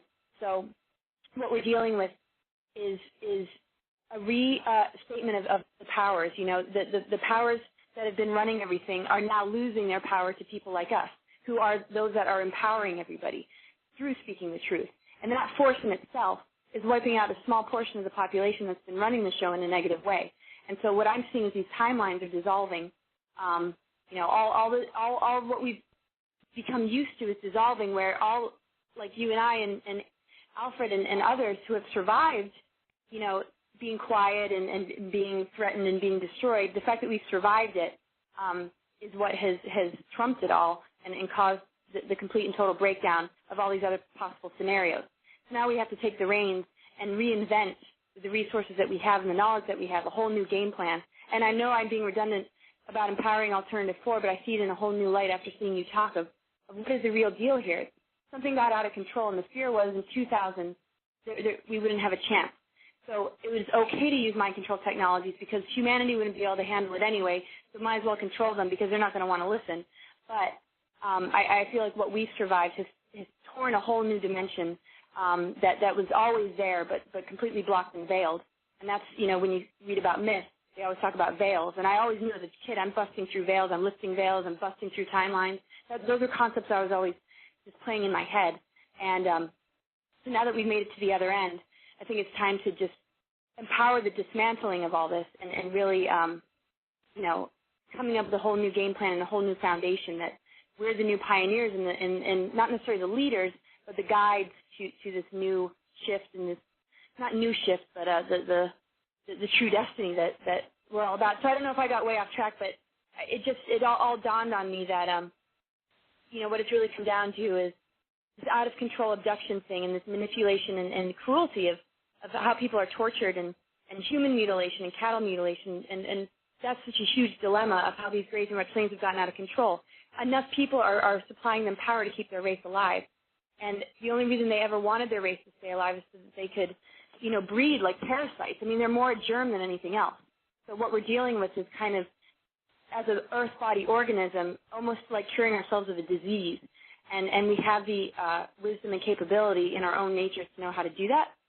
And so we have to kind of be metaphysical doctors of Gaia right now. Because I am not going anywhere, without, and I think you both agree that we can't abandon what's here. And I'm not coded to do it. I'd rather die, so I can't die. And Nobody yeah. And talking about 2012, just to put down a marker, because we're already into hour 3, and I'd like to steer our conversation into talking about what Alternative 4 looks like in terms of very practical terms and in terms of the kind of thoughts and plans and visions that we have to have. But Andy has a very vital data point for us in terms of the meme that's been put out about 2012 being the end of time and all of that, because, Andy, you've been to the year 2045 in one timeline. Is that not correct? Correct. We were jumping from or through a Stargate device that was assembled in the Olympic-sized basketball court that was built by the WPA during the Great Depression at the Cultural Center compound in Cerrillos, New Mexico. There's an Olympic-sized basketball court and then a symphony orchestra-sized stage. And some of the chronovisor activities that I took place in New Mexico were on the stage. But then during the summer of 1972, the first summer of 1972, my fourth hidden summer in New Mexico, they assembled this huge anvil-shaped Stargate. It reminded me sort of a bigger version of one of those black colonial-era printing presses. It was this big black gate-shaped object that focused on a doorway at the bottom. Actually, we'd have to run up a ramp, and then there was this doorway that was illuminated with dense neon blue light that we were trained to run up the ramp with a nonstick black rubber surface and jump through that portal. And then we would pop into we'd have another experience in a vortal tunnel, just like when we were jumping through the device at the old Curtiss-Wright Aeronautical Company facility in Woodridge, New Jersey, and then popping out in the State Capitol complex in Santa Fe. In this instance, we know we were headed somewhere in the future, and we knew we were, and we would pop out in front, in sort of like an industrial park in the future, and there were these beautiful multi-storied emerald green buildings, several of them, and these broad plazas in a kind of a garden city of tomorrow kind of setting. I think Ebenezer Howard would have thought they did a good job because there was clearly a settlement there. There were these office buildings, but there was a beautifully lush garden like you might find around, a hospital in Hawaii or something like that. And individuals were going by on the broad plaza on the Sedgeways, those devices that Dean Kamen invented where you push this lever forward and you move along on this single wheel. And we would go inside that building, and we were given these capsules that had microfilm summaries of future events.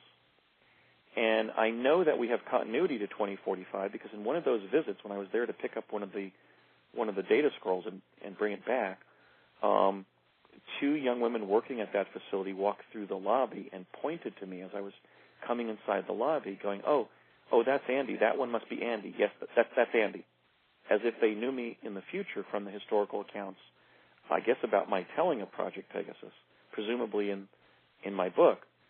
And then we would jump through a wall of the conference facility there and have another experience going through a tunnel in time space, and we were popping out in the ground surrounding the microwave tower at the Lobo Overlook site immediately west of the Continental Divide sign on Highway 160 in southwest Colorado.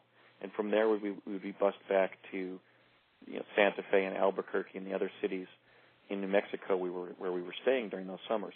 So I went on several trips where we jumped to 45 and jumped back from wherever that location was. They wouldn't tell us what year it was, and they wouldn't tell us where they were located. It was only as a result of two of their technicians being back at the gym at Cerrillos that I and one of the other boys in the program walked by them and said, hey, listen, what year are you guys from?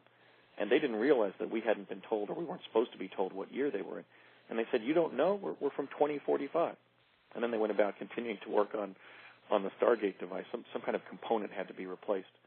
I also learned at that time that some of us had a genetic propensity in our generation that allowed us to teleport forward in time, and then that genetic component was possessed by the people from their time who were capable of jumping back. But clearly, that might have been another reason they were using specific children for the time-space program. So I can confirm that at least on that timeline, there is not only continuity of government, but that society has reached a sustainable level, and that mass disaster didn't occur. And when I hear Laura's discussions of the positive timeline, that she has a strong conviction that we're already in, I think she's right, and I think I saw the fulfillment of that timeline, because this was a future society where society had achieved a balance between the built and the natural environment, in which the people I was interacting with were fit and intelligent and kind and helpful, and where they were liaising with our government to try to help the United States play a leadership role in getting to that sustainable society in the future that awaits us. So while I think we're going to be going through a period of turbulence here during the first several decades of the 21st century, I think by mid-century we do reach a more perfected society where the disaster talk of 2012 is seen to be what it was, which was a disaster meme that was propagated and given different time references. You may recall, I call 2012 Y2K plus 12.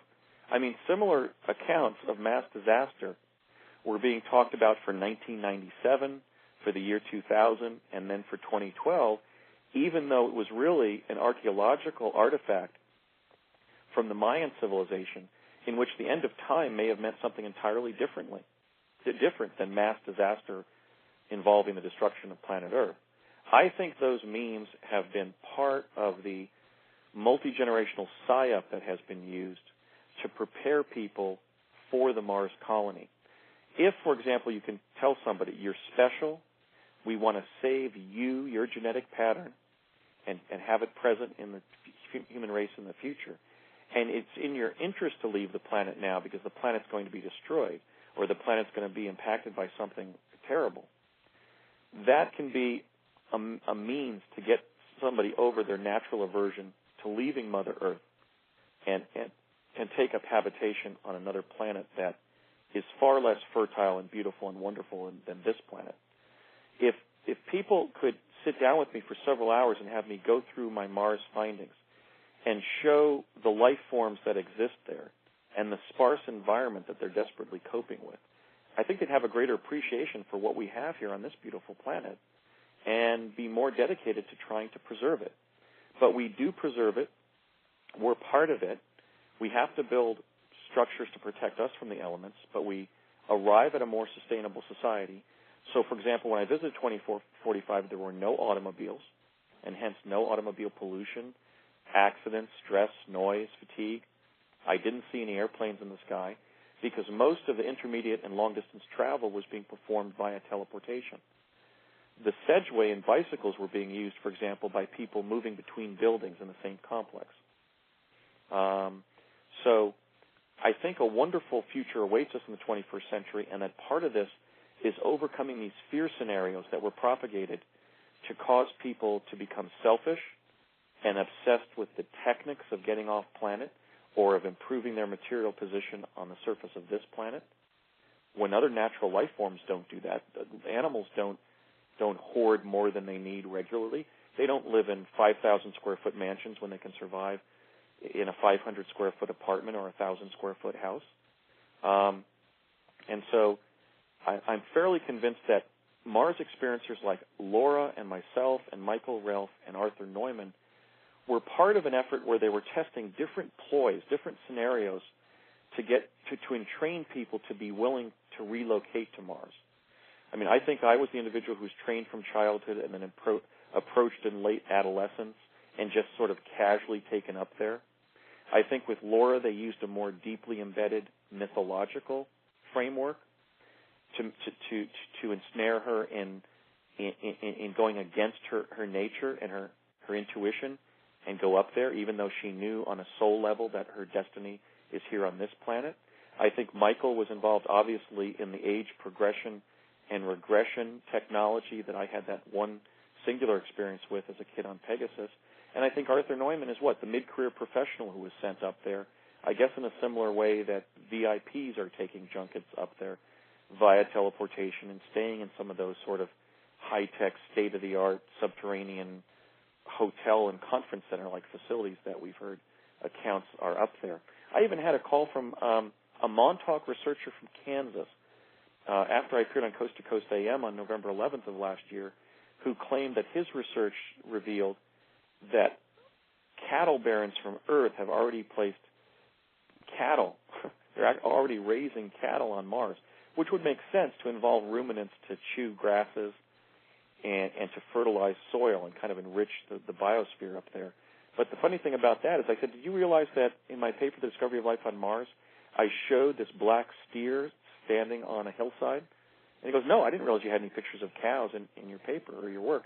And I said, yeah, we found an image of a cow right there west in the hills west of the home plate plateau. So clearly the human presence on Mars is much more extensive than the public has been informed. Each of us have gotten separate glimpses of it.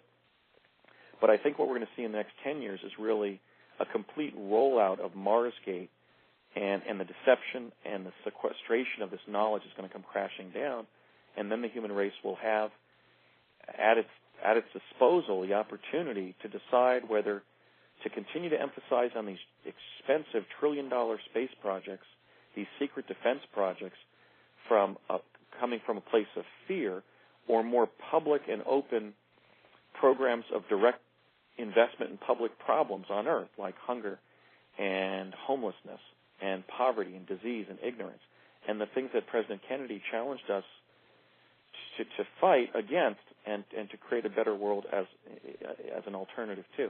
And I know that was also what was motivating Laura's great-grandfather.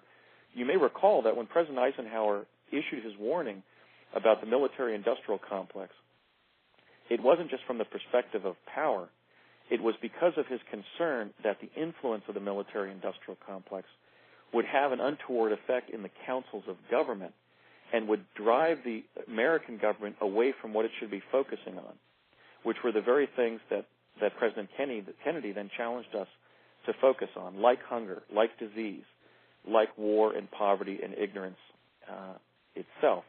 And so I think that's what this is about. If we can get a handle on the investment that's been made in Mars, we can take an accounting in what we haven't spent those dollars on in terms of creating a sustainable and democratic and benevolent civilization here on Earth for all of the 7 billion inhabitants of our planetary spaceship. You know, and that's very interesting. I just want to note that there are now two terms that, if they haven't been coined here, at least they've been mentioned here. First, Laura mentioned Alternative 4 as the new umbrella term for sort of the golden age type society, a universe society that we want to create here on Earth. And now Andy has mentioned Marsgate, which kind of crystallizes the title that we started off with this program before Laura said Alternative 4, which is what the program is really about. And Marsgate really kind of crystallizes, and it's alternative that it's ironic that Watergate, the principal figure in Watergate, was Richard Nixon, and that Richard Nixon is probably a seminal figure in Marsgate, which is the final exposure of the secret Mars colony. And I just want to say, I want to ask each of you, Laura and Andy, from an Alternative 4 perspective, because we're now into hour 3. We have about 30 minutes left. From an Alternative 4 perspective, that is this society in the positive timeline, that we are now all mutually creative. What the Mayan scholar says, touching on notes that both Andy and Laura have said, Dr.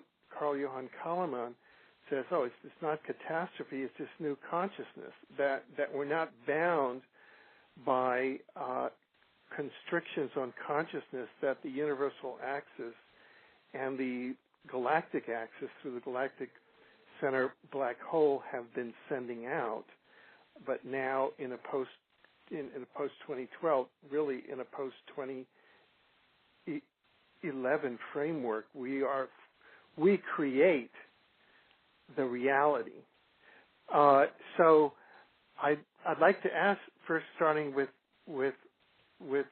Laura, how you see that positively we can create this Marsgate and flip the Mars colony around into a positive, mutually beneficial Mars-Earth relationship, which ironically is what we put forth in the book Exopolitics. Yes, I'm willing to do whatever it takes as far as, creating conferences and pushing myself towards the people that need to listen to us in whatever way I need to. I really don't have time to rest. I'm feeling very accelerated on the action-orientated nature of all of this. I do believe that the end of time really represents the lifting of the veils to where time and life and death have taken on a whole new meaning, that we've learned how to be creative enough to access parts of our nature that have been sort of hidden from us, where it's required a life and death experience in order to keep coming back and evolving until we reach this certain fruition and completion, to where we're just vibrating as an eternal beings that are capable of just multidimensional travel, really. And, a lot of technologies can supplement this until then. and then there are ones that can assist us and join us. A lot of William Henry's work relates to this type of stuff. So what I see is that we're kind of flipping the coin. We're sort of, the powers are shifting, and what I see positively, and what I notice in the voice print charts, at least for my nature, is there's only 6% of energy that I'm running in my body. I've got about 94% that's hanging out there that I'm having a hard time bringing in. That's all creative energy. And so if I'm functioning pretty good, with all the demands that I have on, about 10%, 6%, or whatever the number was, I know that there's a lot more left. And so I think, on a collective level, that's true for many, that we're slowly bringing in more and more of ourselves as we kick out all these forces of suppression and control and manipulation.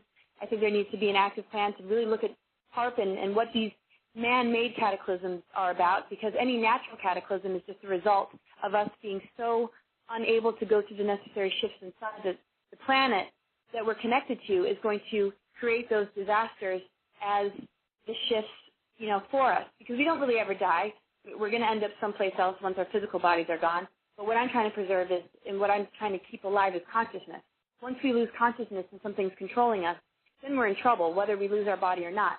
And we end up being born into the same scenario. So when we break free, we don't have to fear the physical body so much. I believe we will hold on to our physical bodies, though, and that it'll take us, far, and we'll shift into all sorts of things. But what I'm really trying to keep alive is consciousness. And, after 2012, when we've really broken free and we're really utilizing all that we have, all the power that we really have because we've reclaimed it, not only will there be mass disclosure on the truest of levels, on multi-levels, we will be able to transverse the conditions and the natural laws that we've grown accustomed to. And a lot of the mythology that I know is very real, because it's about the wheel of necessity ending, about the wheel of karma, the tree of good and knowledge have exhausted itself, and we finally have restored the tree of life. And all this opens up to heaven on earth and to everything pouring in from the higher dimensions that supplement this planet, everything that it needs to heal, giving us access to all the wisdom and information that we need to be able to build in accordance to the laws of nature. But, nature is an alchemical thing. It's actually transmuting itself, and the light body within Gaia is going to be activated as well, which is going to change the nature of everything. So, as we have alchemy in our soul, this is happening on a world soul level where everything is really shifting into a whole new paradigm just cosmically. And so our job is to keep up with it as humans, but we're not just humans. We're a part of this creative process.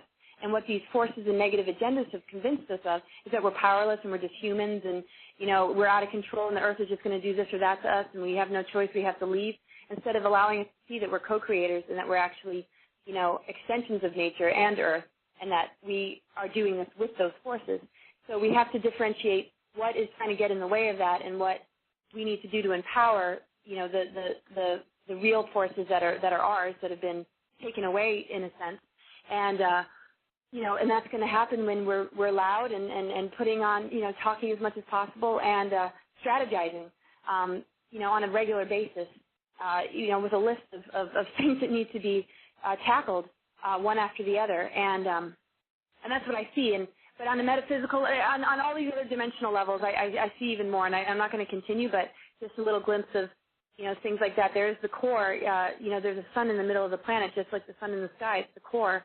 And there's things going on that are changing and shifting just in the natural law of things, in the cosmic things that are assisting us greatly. And we just have to get rid of the splinters, the germs, the parasites, the controllers, expose them, and empowerment is what's really going to knock them off the map and starving them of our power. And the more loud we are about this, it's the awareness that's going to set us free. Thank you for that. We'll come back to some of those themes. Andy, how do you see Mars Gate rolling out in terms of this alternative 4, new timeline, positive timeline, empowering, expanding reality that we're all co-creating now?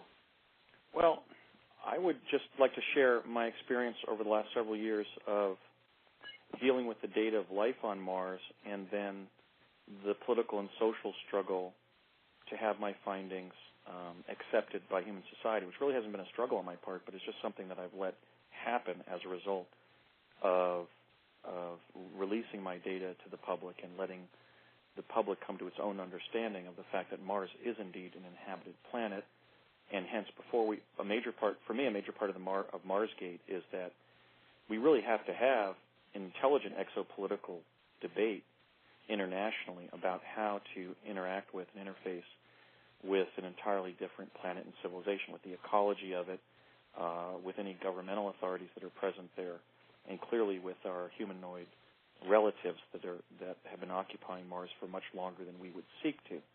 But just on a personal note, my fascination with Mars really forced a growth process that I really hadn't confronted in my own character and energy pattern as it was. And that was, I found myself like a kid in a candy store or in a toy box, confronted by the most intriguing data that somebody could be looking at. Images of animal and human and plant forms and so forth, not many plant forms, but primarily humanoid and animal life forms on another planet.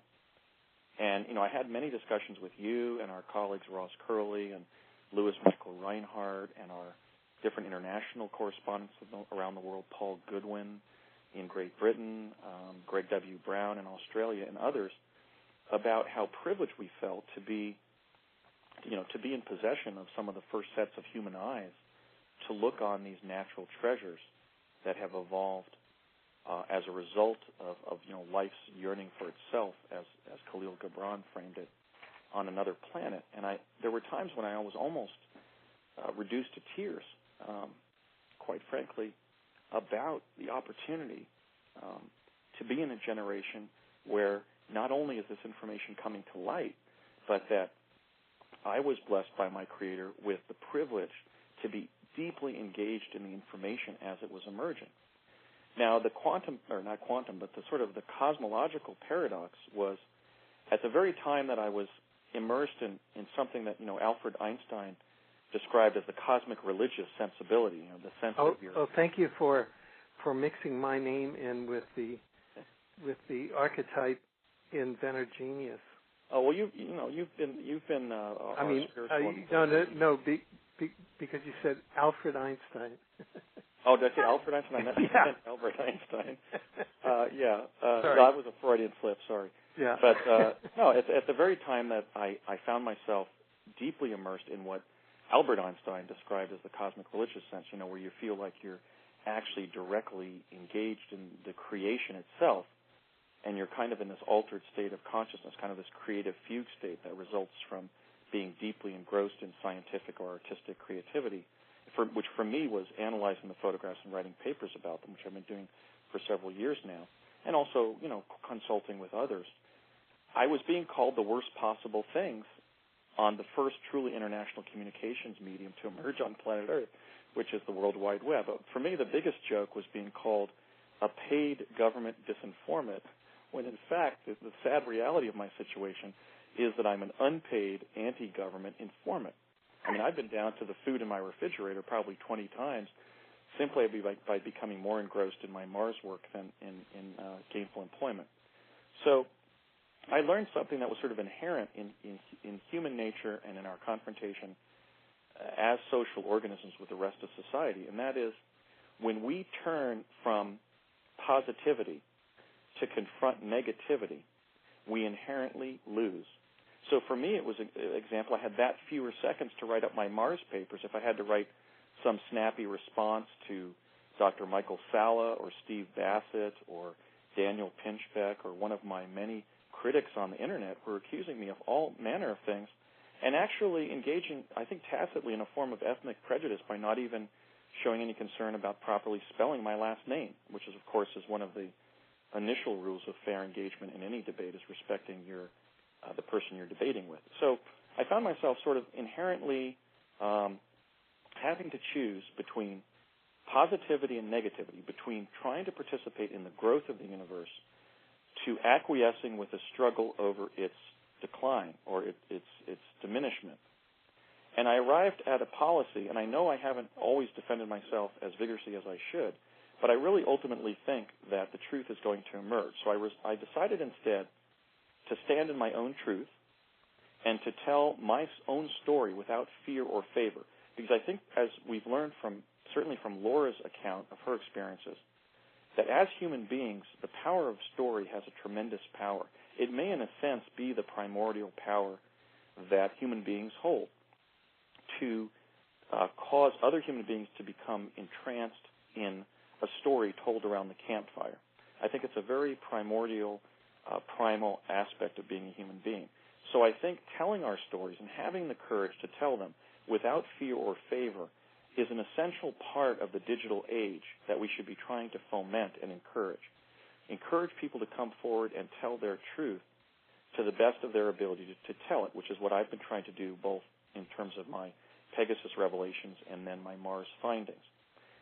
Doing that, I've been trying to remember, keep in mind that while I'm an individual, I don't represent necessarily myself as an individual. I embody humanity just as everybody else does, ultimately. Both humanity now alive on our planet and all human beings who have ever lived or who will ever live. And that, therefore, what I should be focusing on is not my own egoic values, such as protecting myself from these untruthful castigations and collateral attacks that are based on ego and ideology and just negative impulses, but instead to continue to focus on what the great harbingers of human progress during the 20th century, your Buckminster Fullers and Jacques Cousteau's focused on, which is the broad societal human interest that they can bring about through their own individual efforts. Because, as I've said in my writings, ultimately we know that human destiny turns on the brave acts of individual human beings. And if some of us don't have the courage to tell what we know about this government cover-up, then it's going to be kept back from humanity for generations. And we're all going to find ourselves in a technocratic nightmare, or our descendants are going to find themselves enslaved in an advanced technocratic society that clearly doesn't have their best interests at heart. We're already starting to see that pattern in the military regimentation of society, the lack of regard for human values in the way that our cities are designed, the way our foodstuffs are being raised, indeed the way our whole economy is being administered under a universal price code. In other words, we're starting to see that, I don't know what you would call it, that dystopian nightmare that may worsen if the Mars project widens and our focus becomes more extensively placing a human quasi-military presence on other planets rather than making the world an even more beautiful and functional place. So that's sort of the lessons that I've learned. Now, it's been difficult because I have an ego like everybody else, and unlike most people, I've spent many years becoming credentialed academically and intellectually. So when I'm being attacked, I'm an individual who's made a sincere and substantial investment personally in trying to become a capable enough intellectual to somehow participate in the process of human betterment. So I don't just feel personally offended when these attacks occur. I feel professionally offended. But then I recognize that we're not living in the hierarchical world that we were living in even when we were children and adolescents. The big development has been the advent of the World Wide Web. We're not living in a hierarchical command and control, top-down society anymore, even if the individuals who focus on those institutions are still deluded that we are.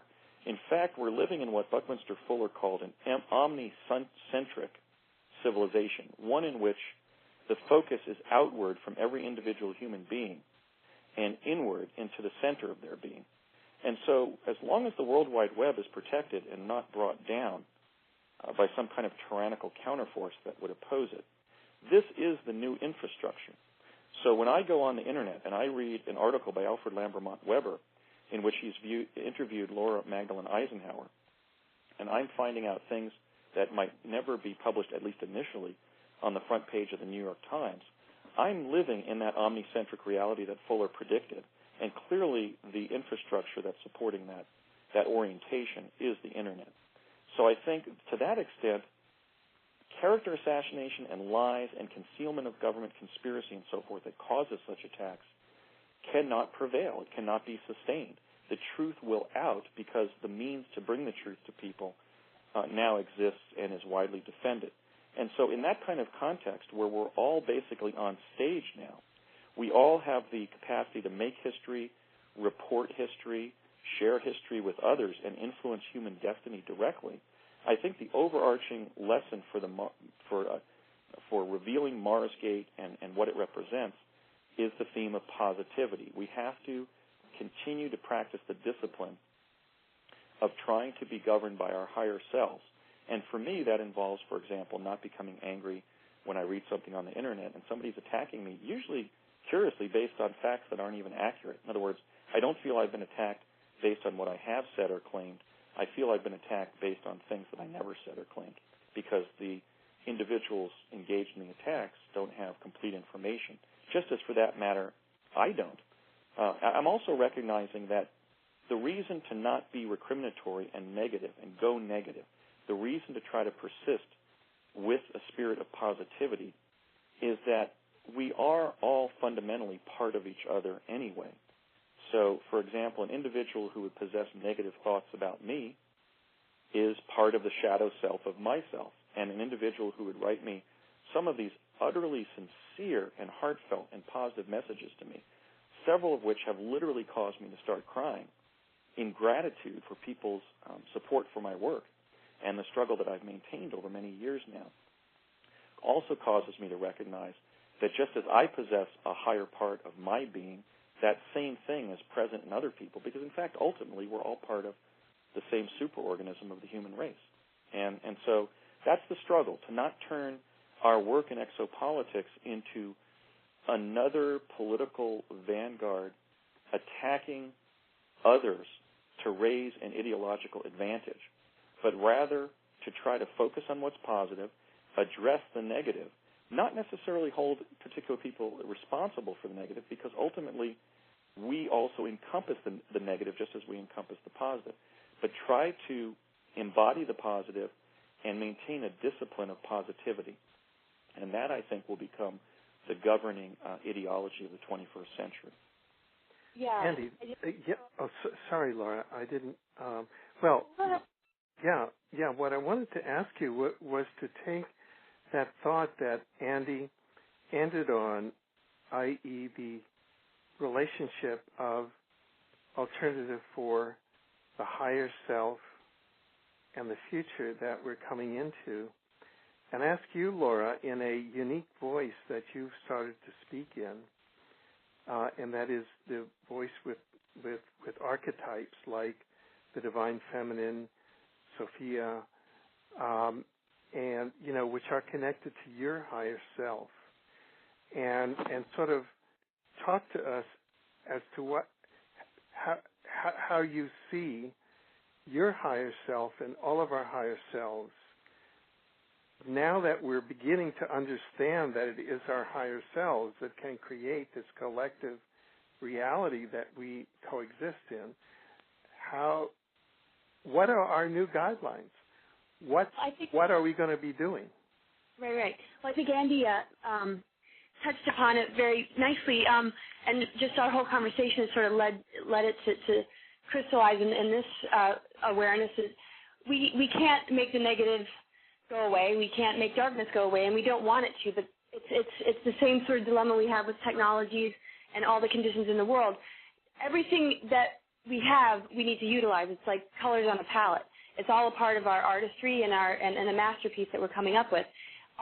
The thing that we need to do as creators and artists is know how to adjust things and add things to the difficult spots and places that can bring it new form and new meaning.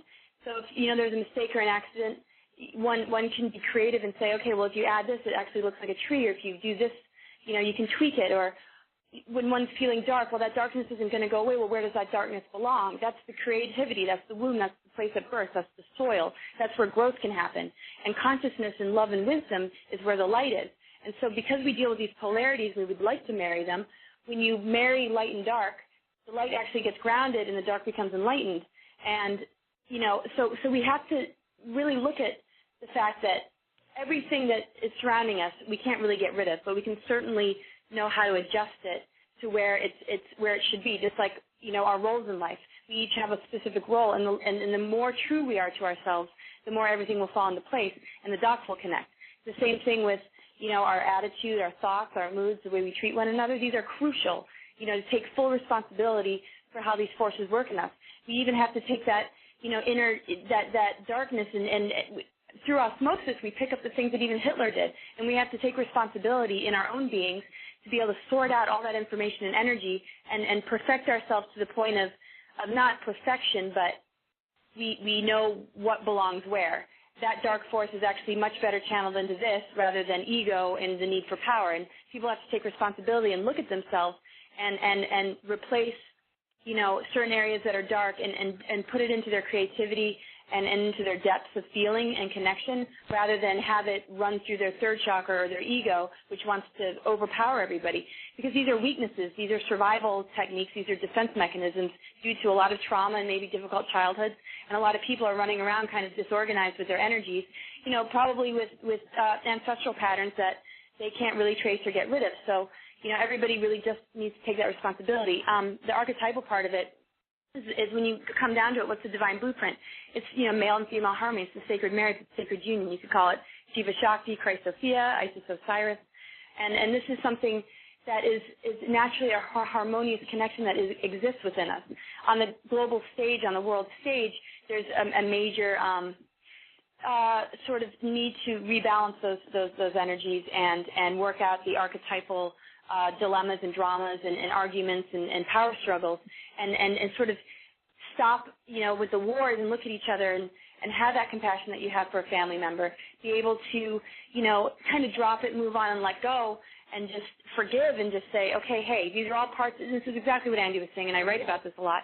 This is a part of me, and in order for me to be able to heal it, I have to integrate it within myself and find resolution and move on from it.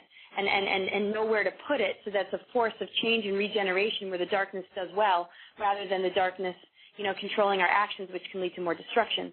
So, when we understand the archetypes and what I've gone through many gateways and many dimensions and many lifetimes, just in this one lifetime and before, is take on those challenges and meeting, very strong representatives of different archetypes, including Dionysus and Osiris and just the plutonic energies and dark lords and, you name it, everything under the sun that I won't run through but what it enabled me to do is to create resolution, to create that harmony, to go in the depths, the deepest depths of what I consider the world's soul and take on and face, not by choice, but just, surrendering to the adventure, creating resolution with all those different layers. Now we have this other challenge with this Mars gate and Alternative 4. We have lingering challenges that need to be dealt with. We have to realize that what we can't make go away, we have to make resolution with. And so it's a big peacemaking campaign as well, and it takes a lot of humility and a lot of strength to put that ego aside and our own personal needs and really look at ourselves as in that oneness and recognize that the earth organism is like our body, and humanity are almost voices in our own head and different levels of our own being that we need to master. So life gives us the opportunity to become masters, but if we're in competition with it and we see it as separate, then the wars are going to continue. So these are the most necessary things. It's putting the puzzle pieces together. And, the entities that are controlling us and the agreements, like I said, they'll fall off the map. It's like somebody who's never able to get over their traumas and their wounds. They end up manifesting disease. And, we have historical traumas that we're still, locked into and, maybe seeking revenge or it's like what I get, what we all have in common is this sort of selfless nature and this, desire to do the right thing. We do get hurt. We're very sensitive. We don't like attack, but, taking that responsibility and not stooping to that level, and kind of letting it just move through us, does not empower the game that wants to keep us engaged in that frustration and that feeling of loss and the disconnect of feeling like a fellow brother, sister, or a global family member doesn't care about us. And, so I think we're going to be leading by example and just really speaking our truth and being bold, regardless of the obstacles and the opposition. And, it'll inspire others to do the same. And so it's Mars Gate, it's Alternative 4, it's the Golden Age, it's the Age of Awakening. And I just know that we're going to hold that strongly and be a light for others to be inspired to get to that level and take responsibility for the dark forces in their life and integrate it and transform it, which I call soul alchemy, to transcend it and rise like the phoenix, and let whatever needs to be let go of, compost, and look at that as something that can strengthen the darkness. Everything that we let go of is just like compost, and the new seeds that we plant are going to be way stronger than ever if we can just recognize that nature and the earth and the cosmos are our greatest teacher, and that they'll show us everything we need to know as far as how to move through our cycles and rebirth, and the ecosystem is very diverse and it knows what it's doing, and that exists within us. So there's multiple alchemies going on just on this planet and within our own souls, and if we can surrender a bit to nature, I can guarantee that Mother Nature and Mother Earth knows exactly what it needs us to do, and we just need to walk hand in hand. Everything else that's in competition with it is a part of it, but there are inorganic elements and energies that were birthed from the beginning of time that, will definitely dissipate as long as we're not living in those negative patterns and we can put darkness where it belongs. Yeah, thank you. We're coming to the end of this particular segment, and I certainly want to issue an invitation to both of you so that we can follow Alternative 4 and Marsgate as this develops. And this particular possibility, just at the very practical level, came to me as you were speaking, Laura, and that is that this particular facility that we're speaking on now can hold a relatively large number of people that we could have on a conference call that's recorded, and then we could put it up online so that we could design a Mars mini conference, say a Marsgate mini conference, and invite people on as sort of something immediately that we can do within our resources, and then that would go online throughout the internet, throughout Facebook, throughout articles. And I'm just kind of tossing that idea to see how just ask each of you how you react to that particular idea. I would think that would be a great production that I'd very much like to be a part of. I'm getting incredible support in my Facebook community, with not just at my website, but at Project Pegasus and at the Discovery of Life on Mars. And I think that sometimes the flaming that goes on in the chat boxes that are published beneath articles and so forth really kind of obscure that fact. I've gotten hundreds and hundreds of supportive emails and messages from people over Facebook. There really is a yearning throughout the world that people have to be told the truth and to know the true history of our solar system and also the true technical history of the latter half of the 20th century that we're going to need to understand to construct a sustainable society in the 21st. And I can't emphasize enough how I think the more participatory you make the model, the more you get a true measure of the optimism of the human race in this generation. There's a lot of positivity out there, but the mass media often doesn't focus on it. It focuses on instances of human aggression and depravity, warfare, for example. But I'm getting messages from absolute strangers who are completely affirming my soul mission on the deepest level of its cognition. And if you think that, 10 years ago I was in opposition, artificial opposition ultimately, but I was basically in some social fallout with some of my siblings and some of my old and dear friends in Los Angeles because they just couldn't believe what I was talking about. They couldn't understand why I had never talked about being in a secret government project in childhood, for example. But I relate to something you just said. Yeah, I simply had not. I simply had not discussed what I experienced, but I had, in fact, made reference to my experiences for many years. But so I've gone in 10 years from being disbelieved in the basic claims of my story by intimates in my life to having literally my overarching spiritual purpose affirmed by complete strangers. So for me, that's a measure of the fact that there's a huge reservoir of positivity that exists in the world today. I wouldn't even say particularly among young people, because I think that's kind of a hackneyed way of formulating it. I think as a group, at all ages, we're entering into a positive age in which people are taking responsibility for their lives, for what they know, for what they think, and they're not taking pat answers. And for me, it's been a privilege, for example, to be able to publish images of life forms on Mars and not just speculate as to the possibility that Mars might be inhabited, but actually show that it is. And we have to start thinking about what that means and what we should do. But yes, I would love a participatory model like that, because whenever those platforms are structured, I just get a huge inundation of positive responses from people that convinces me that we are going to make it, and that the human race really does possess the buoyancy and the optimism to survive any challenge, and to perpetuate itself as a civilization. I agree, and I'm absolutely available and open to anything. And same experience with Andy. I never talked to anybody about this. I went from maybe talking to 2 people to having strangers and all sorts of people embrace me, and it's surreal and shocking. I'm still every day just in awe that I can be free with this. It's been a burden I've carried. I haven't been able to talk to anybody, and if I tried, it was, people did not want to deal with it, and I was very, very isolated. And so this is all an incredible omen, and it's really the time to do this. So I'm all over it. So anytime you can call on me, and I'm there.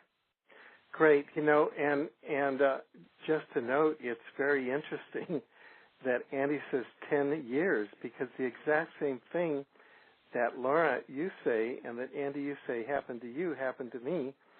And this is the 10th year. This is the first decade of contact from 2000, the year 2000 to the year 2010. I wrote Exopolitics in 1999. It was put on the Internet as a free Internet book in the year 2000. And that was the first time that I really put any of this out there. And I had a similar experience as both of you. So it's been 10 years, and I think that it's interesting that it goes from the year 2000 forward, which seems to be some kind of a marker that this kind of positive oriented timeline has really accelerated. I really want to thank you both. I mean, really from the bottom of my heart, from all of my heart, for being here in this space and for communicating to the world. And I do believe that we are changing the field and changing all of the many dimensions in which we interact as we speak this way, and I look forward to our getting together again in future venues of many different kinds. We've been with Laura Magdalene Eisenhower and Andrew D. Pashago as our special guests. Laura's internet address, her website is cosmicgaia2012.com. Andy can be reached at projectpegasus.net and projectmars.net. This is Alfred Weber, and you're listening to Exopolitics Radio. May you have a wonderful and miracle-filled day. Thank you.